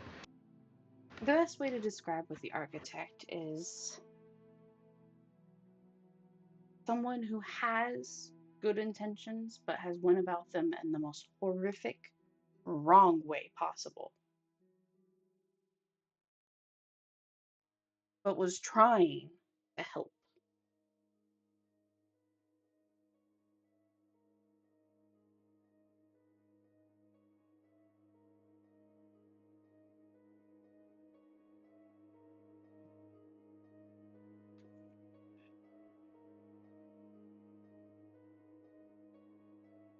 Still doesn't excuse what he's No, done. but he can help stop, and he is going to help stop what he has set in motion. And then, as a universe, we're all going to work together to stop this beast. You said the beast was beyond the astral wall. Oh, and it is, as far as both the continuum and the gods know, the only being that doesn't have a string of fate.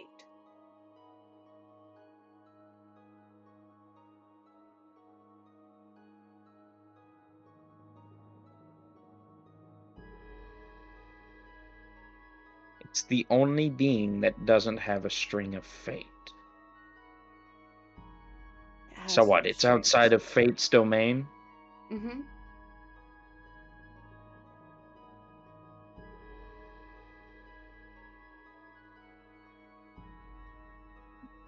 What, like the legends? The red string of fate type deal? And the golds.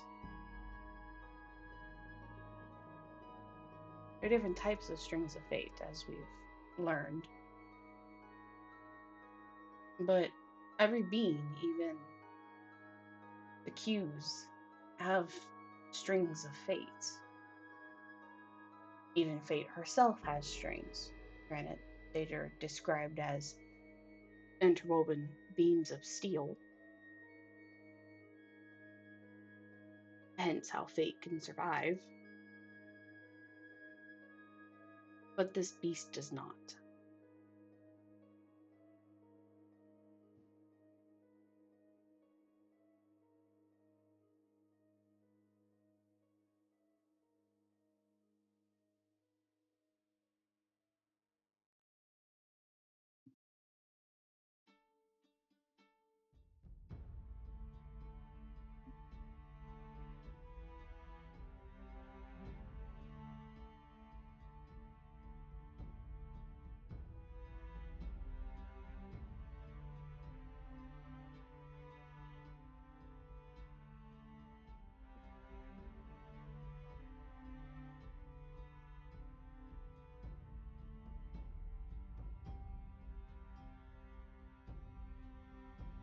At this point in time, Valinor.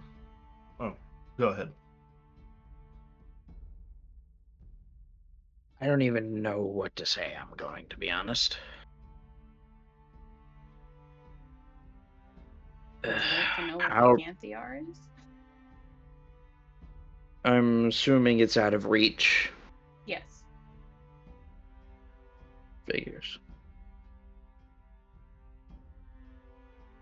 I'll be in touch, Kayasaya. Try not to break my clockwork tower. There's some important stuff in there. I will not break your clockwork tower. Thank you. Specifically, she said, I will not. I have two who I cannot control.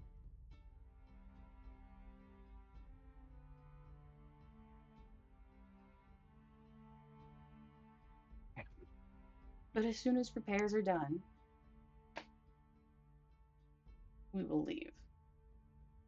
Wonderful. I'll make this report to the Illuminar. And Adrian, what were you gonna say? I was about to say, with all the information garnered, what are you going to do, / what are you thinking? But it seems like you've already done that. I'm probably going to, like I said, make this report to the Illuminar. Okay. Be in touch. Seems I need to actually check in with you every once in a while. So I'll try to check in every, let's say, 3 days, because it seems like that's when you get the most done. It's in bursts.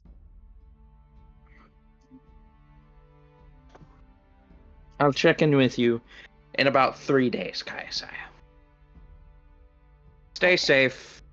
Try to save the universe. All that jazz. If you do have any more information, please do try to contact me. You will probably get voicemail, I hate to inform you. But, ciao, I have to go turn this report in. And he'll hang up. All right. Kaisai, you are left there with Bayhorn, unless Bayhorn just ran off.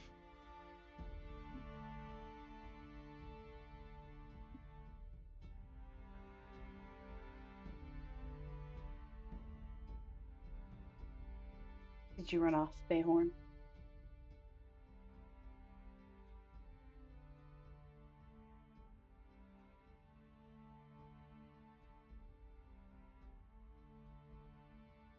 Bayhorn. Cedric. As you turn around, Kaisai, to see where Bayhorn's at, he is gone. Ugh. He better be fixing this fucking ship.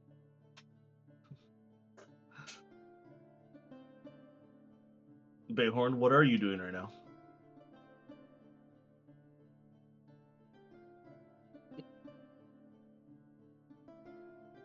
Bayhorn, where are you right now?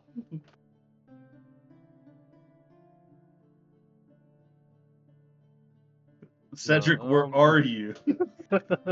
I'm like, are you on the shitter? Is that why you're not talking? No, I'm gone. Yeah, so That would be Bayhorn, you disappeared. incredibly funny. But where did you go? I have many things to do so far. So, what's the damage looking like that I need to be fixing? Are you going to check up on the ship and the tower? I'm just gonna kind of look over the edge at the ship and the tower at the same time from the Okay. landing pad and just kind of see. So on one half, on the west half of the ship, looks perfectly fine. As you kind of turn over to the right, the meteor has dissipated due to its magical properties, that it just disappears after a time. There's a big dent within the Okay. ship's exterior. Does it look like it caused any damage other than superficial, like external damage? No, you definitely see some actual breakage points into the ship. Oh, that's fun. And who knows what other damages were incurred inside the ship. If you look over the edge of the tower, you notice that there's fire on the ground down below you. Well, that's what kind of thing is on fire? The ground, as far as you can tell, you can see like an ember-looking glow down at the bottom of the tower. I'm gonna send my arcane eye down there to investigate. As you send your arcane die down to the tower's base, nearly like around the tower, there's patches of grass that is just on fire now. Okay, As so you it's use not your anything eye bad. to look at the tower itself, there's many blackened spots where the meteors hit the tower. Okay, so it's not like It's not I like the caught tower's gonna buildings on fire. fall. Yeah, It's you just didn't. the vegetation's on fire, and there's probably a lot of dents. Yeah. Okay, that'll take a little bit. Bomb Bomb wheels himself over to you, and he just looks at you, and he holds out a broom for you.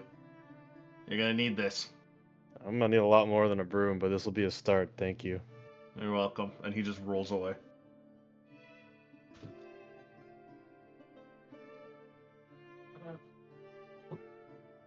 So, Bayhorn, what would you like to do now? Well, I feel like I should get my chores out of the way before I get down to the fun stuff. All right. So, what do you start with first? I'm gonna send my arcane eye up to the ship, and you said there's like breach points within the hull, right? Yep. And so that will be small enough for my arcane eye to drift through. So he's Yep. going to inspect the damage from where he is using his scouting tool. As you inspect the damage, it seems like several of the meteor shards did manage to puncture through the hole itself.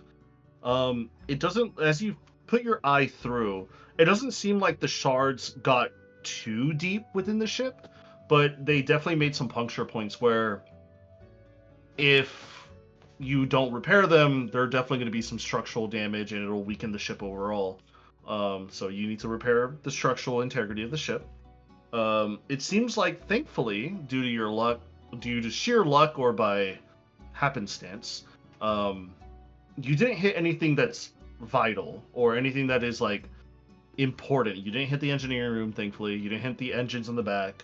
It's mainly you hit the top right side of the ship, more of like if it was aimed a little bit more to the right, you probably would have hit the bridge.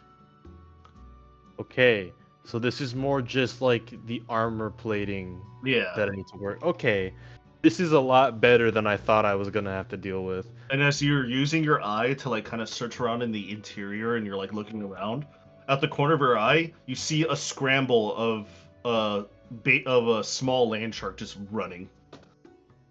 Fucking okay. Well, I guess I know how to get up there. There's probably service tunnels to get up there. Mm-hmm. But for now, Bayhorn is going to go wherever he thinks there will be any, and he's gonna grab a length of rope. Okay. And he's gonna tie like a lasso noose. Mm-hmm. And he's going to hop up on the ship with it so he can get down and up easily. And he's going to start trying to repair it with whatever he's got on him so far. And then as he finishes up the outer parts, he'll go into the inner parts of the ship and he'll fix up any like interior hull and if he hit anything else. Okay. It doesn't sound like it should take him that long. 100 and something points of damage? Well, I thought this was gonna take me like a week. No. This sounds like an all-day thing. It's gonna take more than a day. Just by yourself? Yeah. It's gonna take more than a day. Oh no, guys, I and her simulacrum are already going to go fix shit now. Okay. So I need the two of you plus the simulacrum to make me checks then. You all are proficient with forging tools, right? I'm just making Mhm. sure, double checking. I need all of you to make me a forge check to see how Oh, well you shit. can repair. If it's a forge check, can I swap before I do this? Sure. Okay. Kaisai gets Subtract 1 10. hour from the timer. Kaisai herself gets 10 because she's exhausted, Yep. but she also I will need, utilize mending to assist her. Okay. need The to roll silver simulacrum. barbs. Oh, The simulacrum gets 23. all right. And also I will will say utilize with mending. Kaisaya, Behorn, and Simulacrum Kaisaya, Nice. I rolled a 29. with mendings and also ability enhancements like guidance and also silvery barbs and such like that. Even with Chalkness help coming in from time to time as well, I will say the repair is only going to take 2 days. So for the next 2 days, that's all you really do. Rough. If I go So take there's rest in the 10-minute nap pod, can I bump it down to a Oh. day and a half? Can I also take rest in that Yep. pod? If you take rest in the pod, it will go down to a day. We will do so. All right. So with the pod being used by the 2 of you, And simulacrums cannot use the pod. Oh. But with the 2 of you going in, and with Chalkness help as well, and with little help between some of the crew who can help, like Finnegan, I will say it only takes a day. So, since that's the rest of your day being used, Fukler, do you have anything else you wanted to do this day?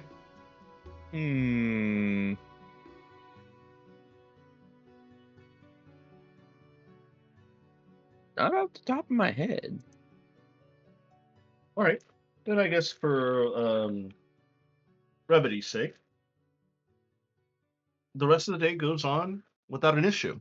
You leave the B team to train on their own in the holodeck, while you yourself help coach, and the rest of them also go on and take care of the ship's hull.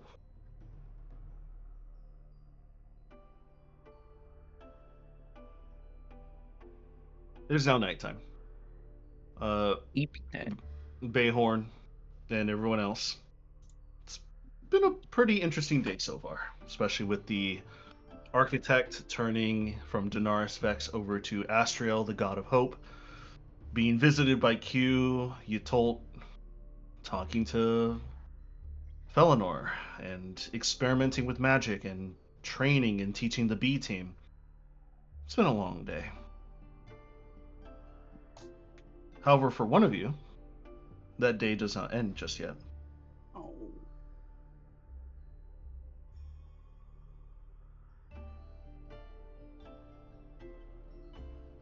Bayhorn. Oh shit. Do I get a phone call from Felinor? Am I gonna get yelled by him? Ring, ring. No, you do not. Ring, ring, ring. Telephone. Banana phone.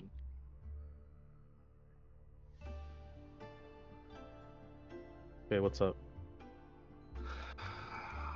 Throughout your I don't like that night, sigh. I don't like that. throughout your night, you do lay down back in bed exhausted, even with the pod's extra help, working on the whole entire ship's hull and also using your tattoos and experimenting with an eggshell, even using the pods resting you up. You still feel that mental strain that goes on into the physical. But your sleep does not come lightly, as throughout your sleep, you awake in a dream. And in that dream, Bayhorn, Oh, When we were the little, music we changed. discovered how much fun it is to move. But then we got stuck in this. Oh, Can I just go back to sleep? Is that a thing I'm Bayhorn, allowed to do? No? Okay. you wake up on sitting in a chair, and in front of that chair you see a table with a little umbrella awning in the middle, and you see what seems to be some sort of meal in front of you. You see steak, some potatoes, and probably some Brussels sprouts with a glass of water next to you. You kind of take a look Thought I, around, and it is a empty park. thought I just ate. Wait a second. I'm gonna look around a little harder. Where's my environment? It is an empty park. There is a sidewalk next to you. The table and the chairs are on the grass, and the grass is cut very well, almost perfect, almost a little too perfect. And you adjust your eyes as you start to blink more and more, and you see in the backdrop is a lush, like pink enveloped magical futuristic metropolitan city. Yeah, I'm in the architect's little haven, aren't I? You hear a um son, may we sit? Huh? And you turn around and you see your father, still old, or older in terms of physical appearance, and your mother, a woman who at first you saw her younger visage, but now it's a little bit older, matching your father. The Ah, wrinkles worn on her, their stoutness a little bit shorter due to age. yeah. Yeah, we can sit down. Sorry, it's been a long day. Uh I meteor swarms, am I right? They both take a sit, and they're listening to you, they're paying attention to you. How was your trip to My here, trip? son? Well, I mean, I went to sleep after a day of repairing from my accident, and I kind of woke up in the grass somewhere over there. Hmm. Seems like your So trip it, is it, it seems pretty very good. good. It's it's good to see you again, son. Yeah, it's been a little bit, huh? I'm glad to see you guys are doing well in this little haven that I've come to know. We've fallen in love with this city very much. It reminds us of the grand times in Baldur's Gate when we used to adventure there. Although without all the danger and the schemes and the lying that takes place there. This is as much as the paradise as Elysium can provide, but more so. Controlled, I guess. Hmm. Well, Are you with us now here, Z? they they're talking to me. What they say, Z? Yeah.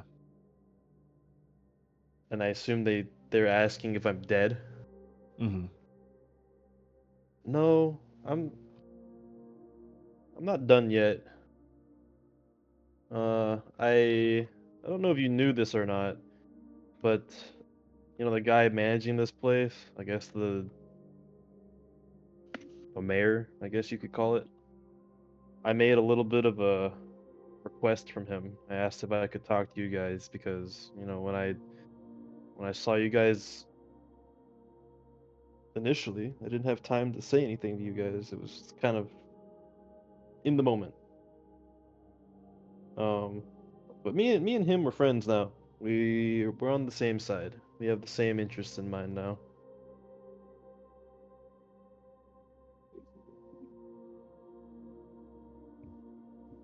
Mm.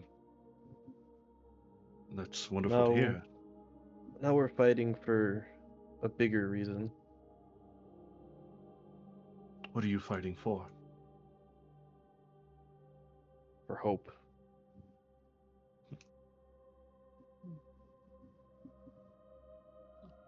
Hope is such a interesting emotion to fight for. Uh, Bro, fight the power. what what about What do you fight for, personally? Uh, I fight for. I fight for the legacy that you guys have made and to make my own. You don't have to fight for our legacy anymore, child. That's right. You should only fight for yourself and your name and your prospects. Fight for those that are around you still, not for those who have fallen before. Well,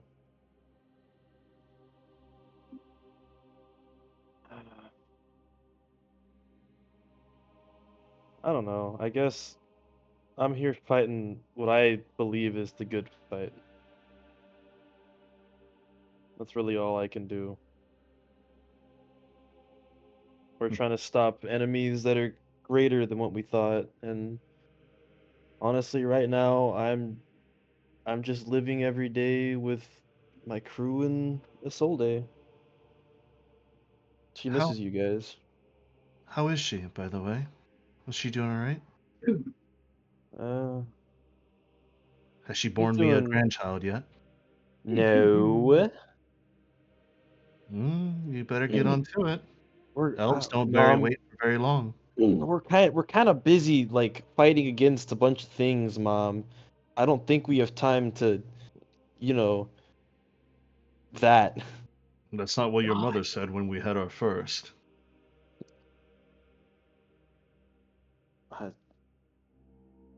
I, you know what? Fine. Check back with me in like a year or so. Maybe you'll Baby, have one then. baby Bayhorn. That's right. I surprised your father with the news well, when we were down south in the deserts of Toro. It was an interesting time.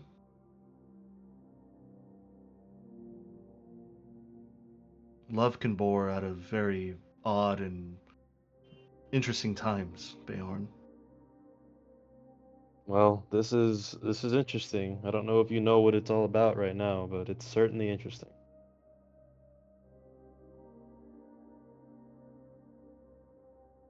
How how are my siblings? I don't see them here. Daenerys told us that it was only going to be us two with you tonight. Your brothers and sisters are, well, your older brothers are off doing their own thing. As much as they would like to come visit and talk with you, they thought it'd be right if it was just at least us two for now. We haven't seen you in so many years. Your sisters are both in school, so they can't miss that. There's there's schooling here? There's life here. School, there's community, there's everything you would like in a society as perfect as this. I was also told from Daenerys that you go by Bayhorn now. Is that another one of your aliases that you'd like to hide behind at the moment? Well, right now it's my name. That's I don't know if you knew this, but I'm not entirely all here, and he kind of taps a finger to where his heart should be. I can tell there's something different about you. I am your mother, so. Well, I'm, how should you say, incomplete. You're only There, as you're only as incomplete as you want to be. You don't have to continue evolving or growing to feel like you're complete. well, I'm more so incomplete in the fact that my soul isn't entirely here with me. I had bad dealings with an organization called the Red Wizards. Mm. They captured me and my party, me and Isolde. They did unspeakable torture to us, and I guess eventually they shattered my soul into pieces, and they kept the more murderous and evil side of me. And they put me to work as one of their dogs. But Exactly what the Red Wizards would do.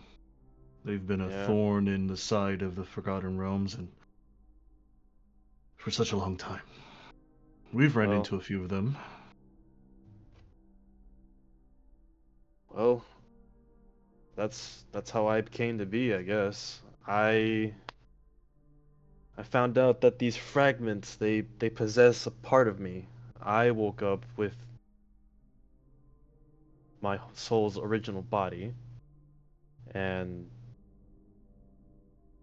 the more bloodthirsty one, he called himself by my given name, Zorzark. He came after me and he had the spellcasting part of me. Well, I defeated him. I absorbed him back into my soul, and I'm just a little bit more complete. But the problem with that is, until I collect all of them, which there's still 3 or so running around, I won't understand who I am fully. I won't remember who I am.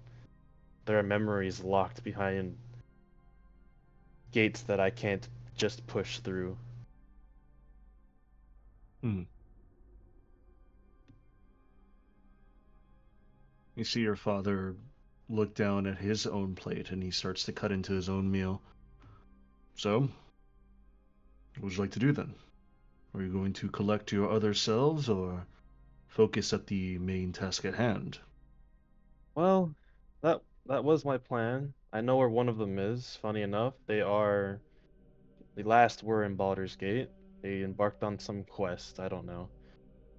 I planned on going to see if I couldn't fetch him. Be careful when you head off to Baldur's Gate. There's mainly a lot of ruffians there that would like to take advantage of you and your crew that you hang around with. I'm sure my roguish abilities will keep me safe. They have so far. Good, as expected. I do have a bit of a question for you guys. Something that I haven't been able to figure out. Your mother starts to get into her own meal and then she says, "What is it? What is it that you wanted to ask?" Who were you guys in life? As Bayhorn reaches into his pocket, I assume he has all of his things on him, You do, yeah. and he pulls out 3 things. From his pockets, he pulls out a platinum coin of favor and the ring of loyalty, and from his finger he sets down the ring of invisibility.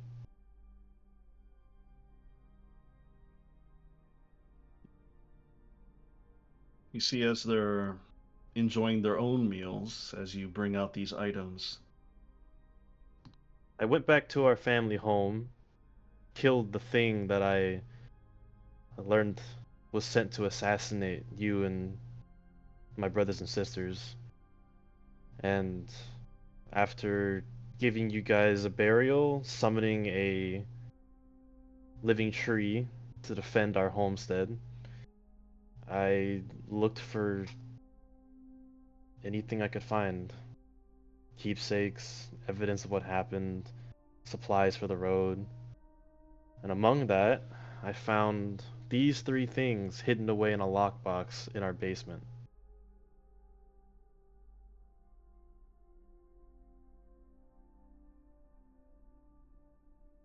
what do you want to know about first?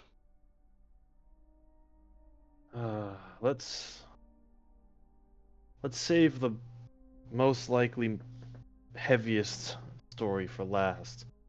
What are these rings for? Why do you have them? These are powerful rings. One of them lets you turn invisible at will. The other seems to act as some countermeasure for being captured. Yes. Well, Alara, would you like to explain the invisibility ring first? Yeah, I stole that off of a cult leader after we infiltrating his lair.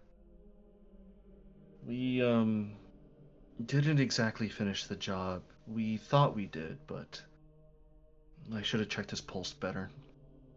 With several pin cushions of arrows and a sword stuck in you, it feels like you should be dead, but at the very least, he didn't come back for vengeance. He left us alone.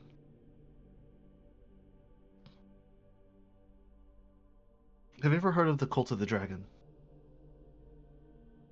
Bayhorn taps the ring.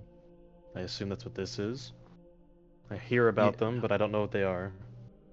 the Cult of a Dragon are maniac necromancers who wish to draw power and use it to bring their lady Tiamat from Avernus into mortal realms to destroy, conquer, gather resources for herself or for others. It's only happened once before, a very long time ago, and thankfully there was adventurers who were alive that took care of them. We never really got into that type of business of saving the world. We only just stopped those who were causing misfits and trouble in smaller populations. And so I took it from him. I took it as a prize, I guess, and I kept it ever since. That's until I stopped adventuring and I didn't really need it anymore, so I put it away in my lockbox, which I assume you found because you have it now. Yep. The other one was from my early days. Um, I was an infiltrator, not really an assassin, more of a intelligence operator. I would go in and steal information, people, if I needed to. Never hurt anybody, just only did things to get information when I needed them. And if you put on that ring and twist it, it would horribly disfigure the person wearing it, as well as killing them. So there'd be no way to perfectly identify who it was who was wearing the ring.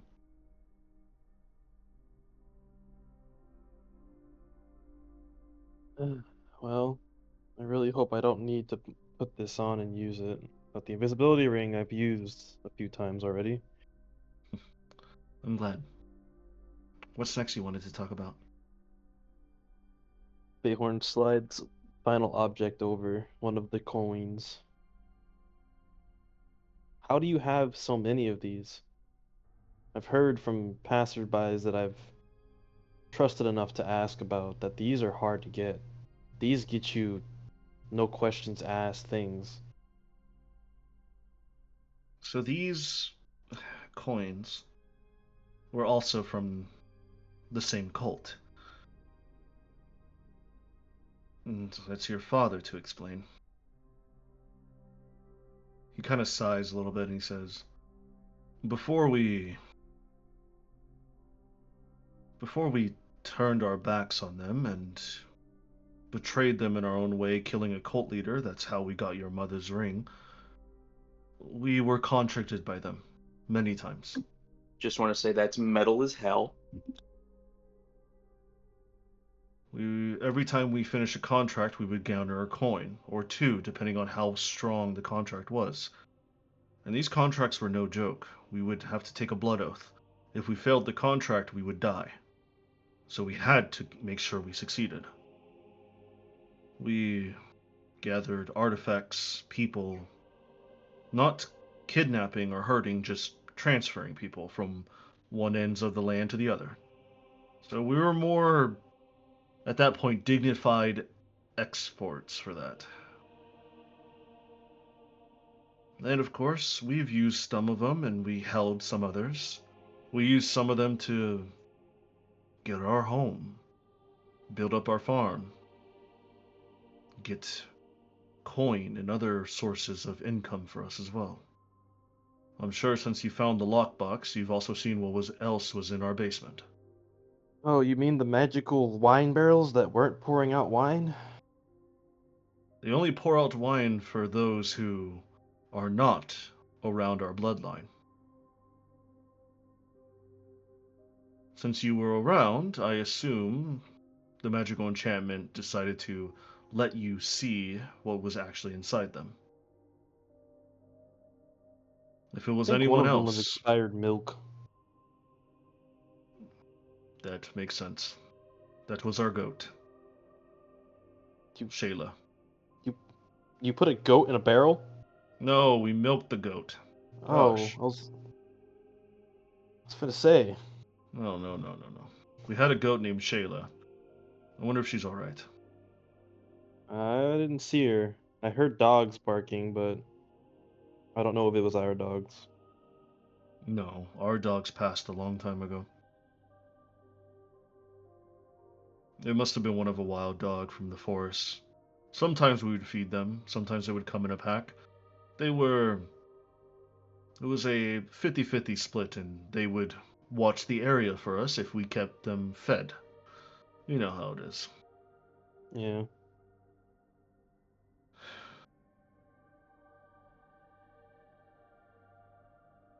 I'm glad you're alright, Z.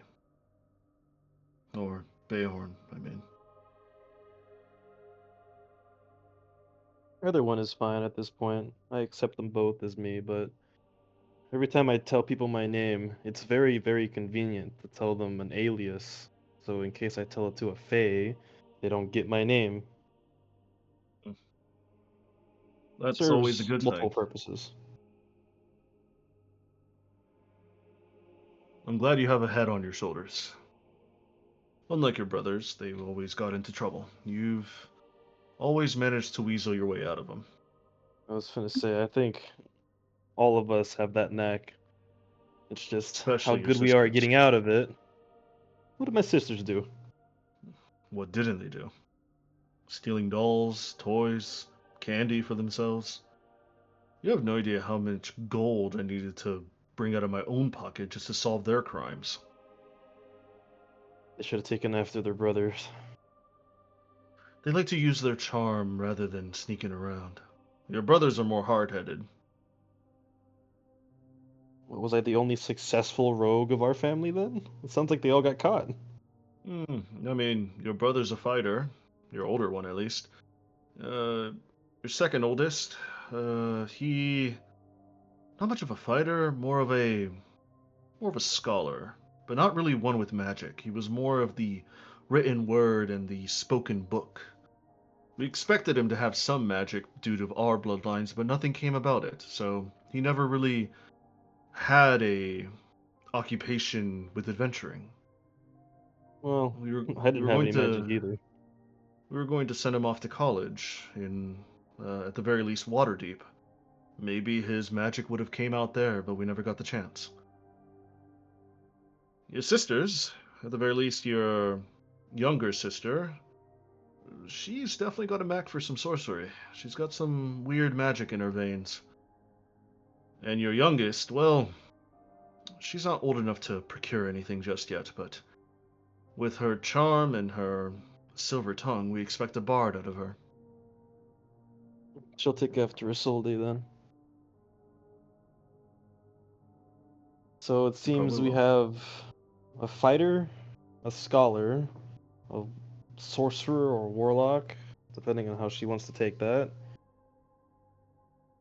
and a bard.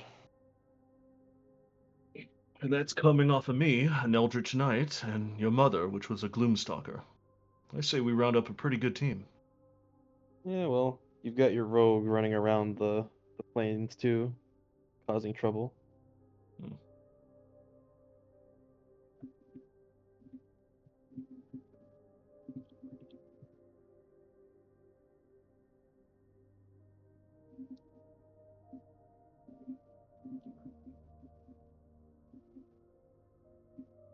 Well, in any case, son, I'm glad you're all right. How's that new family of yours doing, that crew? Well, remember what we talked about not having magic in me? Me and one other? Mm-hmm. Yeah, I figured out how to cast Meteor Swarm as a rogue. Your mother kind of chuckles. That's. I'm not even going to ask. That's impressive. Yeah, You're not even. it's I don't know, man. I can do a lot of things, and I don't even know what I can do yet. I got some high level stuff that I'm afraid to use sometimes. At this point, Bayhorn, after a few seconds, you hear a dong in the distance. And you see your vision of the city starts to grow darker. It sounds like he's kicking me out. It has been several hours, at least for you.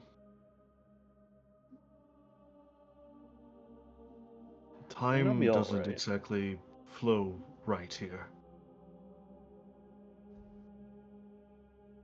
Well, maybe I can meditate and come back here in my dreams next. But it sounds like I should let you guys get back to this paradise. It seems that this architect that we befriended has bestowed upon you guys. Daenerys is he's a wonderful man. He reaches over to you and he grabs your hand, and your mother grabs your other hand. And your mother starts to rub the top of her thumb on your palm. Everything will be alright. If you ever want to join us, just ask Daenerys and he'll let you in. That's if you're ready to leave everything else behind, like we did. Well, got some more stuff to do, but I've got you guys by my side, and he'll tap his sword, willing it to flash his father's heirloom, and he'll motion to the longbow that is originally his mother's strapped to his back. You see your mother kind of like scooch over her chair and looks over. Ah, I'm glad you have the bow. Kept it hidden, Whisperfang but was. not hidden enough. I wasn't trying to. Um, I'm glad Whisperfang will do you justice. And your father goes, and I'm glad Dawn Shard will keep you alight.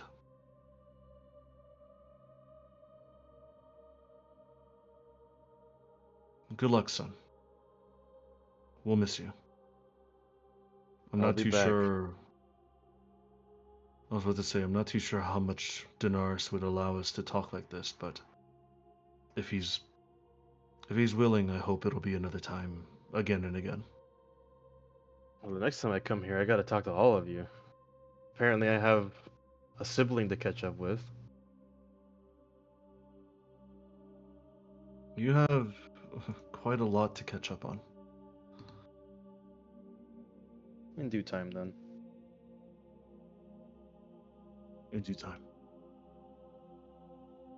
At this point in time, with the background starting to fade, and you start to see the dark, not really malicious darkness coming. It's more of like a fading darkness, like you yourself are fading off into sleep again.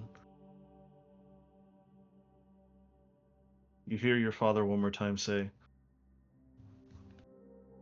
"Son, we know what was sent to destroy us."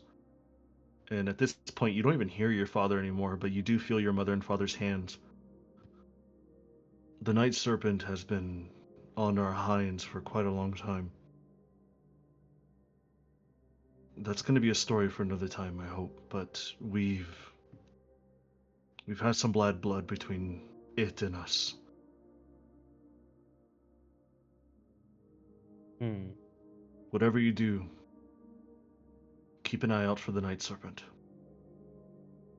And do not utter the name Dendar in open light.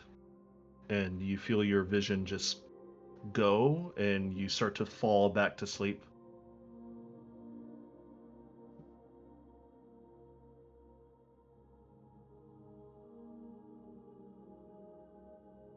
And at this Adrian, point, what's Kaisaya, that? Yes.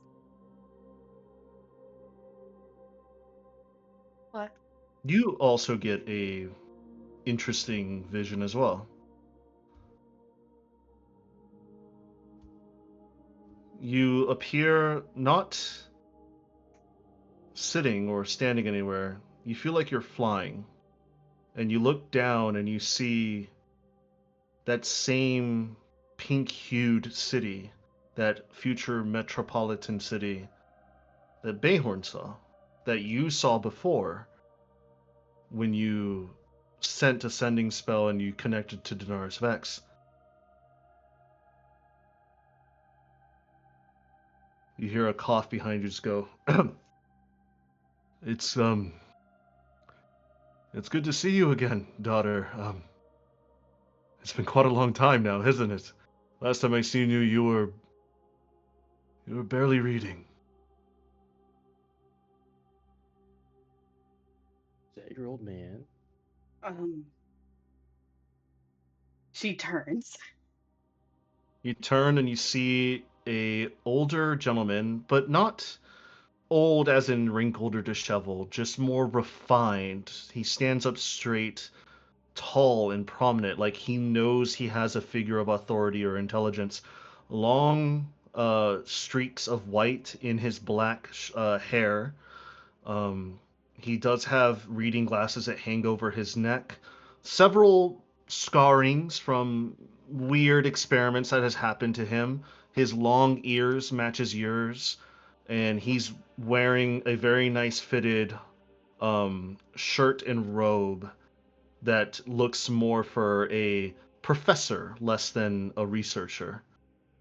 And he just raises his hands out for a hug and he just says, "Well, I would like to hug my daughter." She'll give him a hug. And he holds you close and tight, and even though you don't know your father well, you can tell instinctively that this is your father.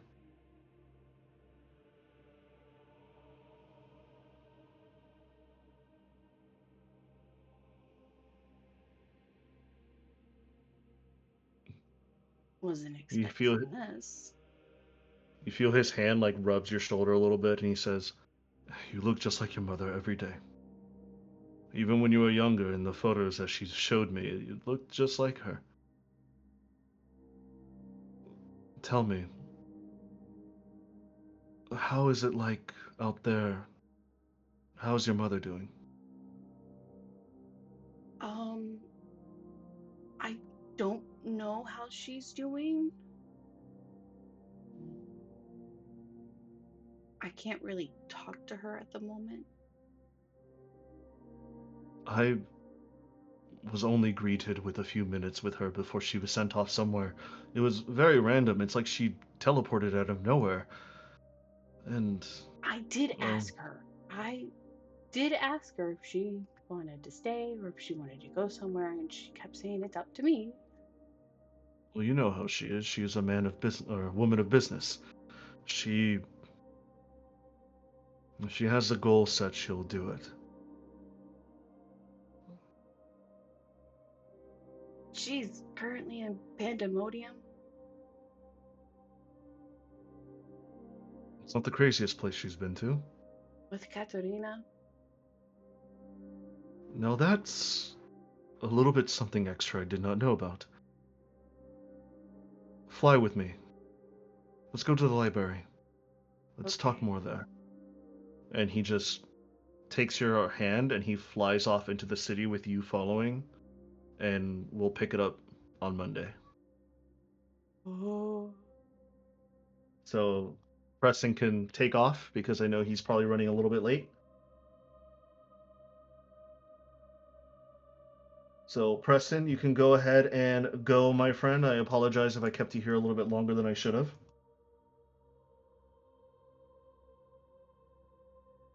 I don't even know where he is. He's probably getting ready, honestly. As we speak, yeah, probably. As Yeah. we speak. I know. I was like, he messaged me. He's like, "Ooh, let me get like 10 more minutes out of this." Preston.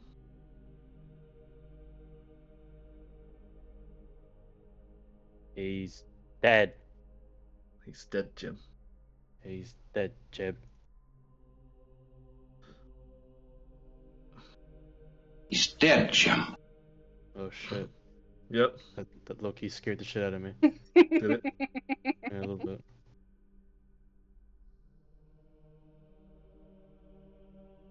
Damn, that's crazy. What's crazy? My question earlier. Yeah. Yeah. Yeah, that's kind of crazy, man. Is it kind of crazy? Kind of crazy. Kind of crazy. Now, which question was that again? I was not doing the deed. Oh, yeah. I mean, are you sure about that? Are you sure about that? I hope. Things happen after dark, my friend. Yeah, sleep.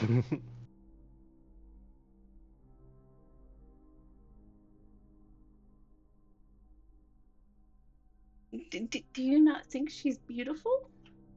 I do. That's not the point. Are you not attracted to her? That's not the point. That's not the point, Jim.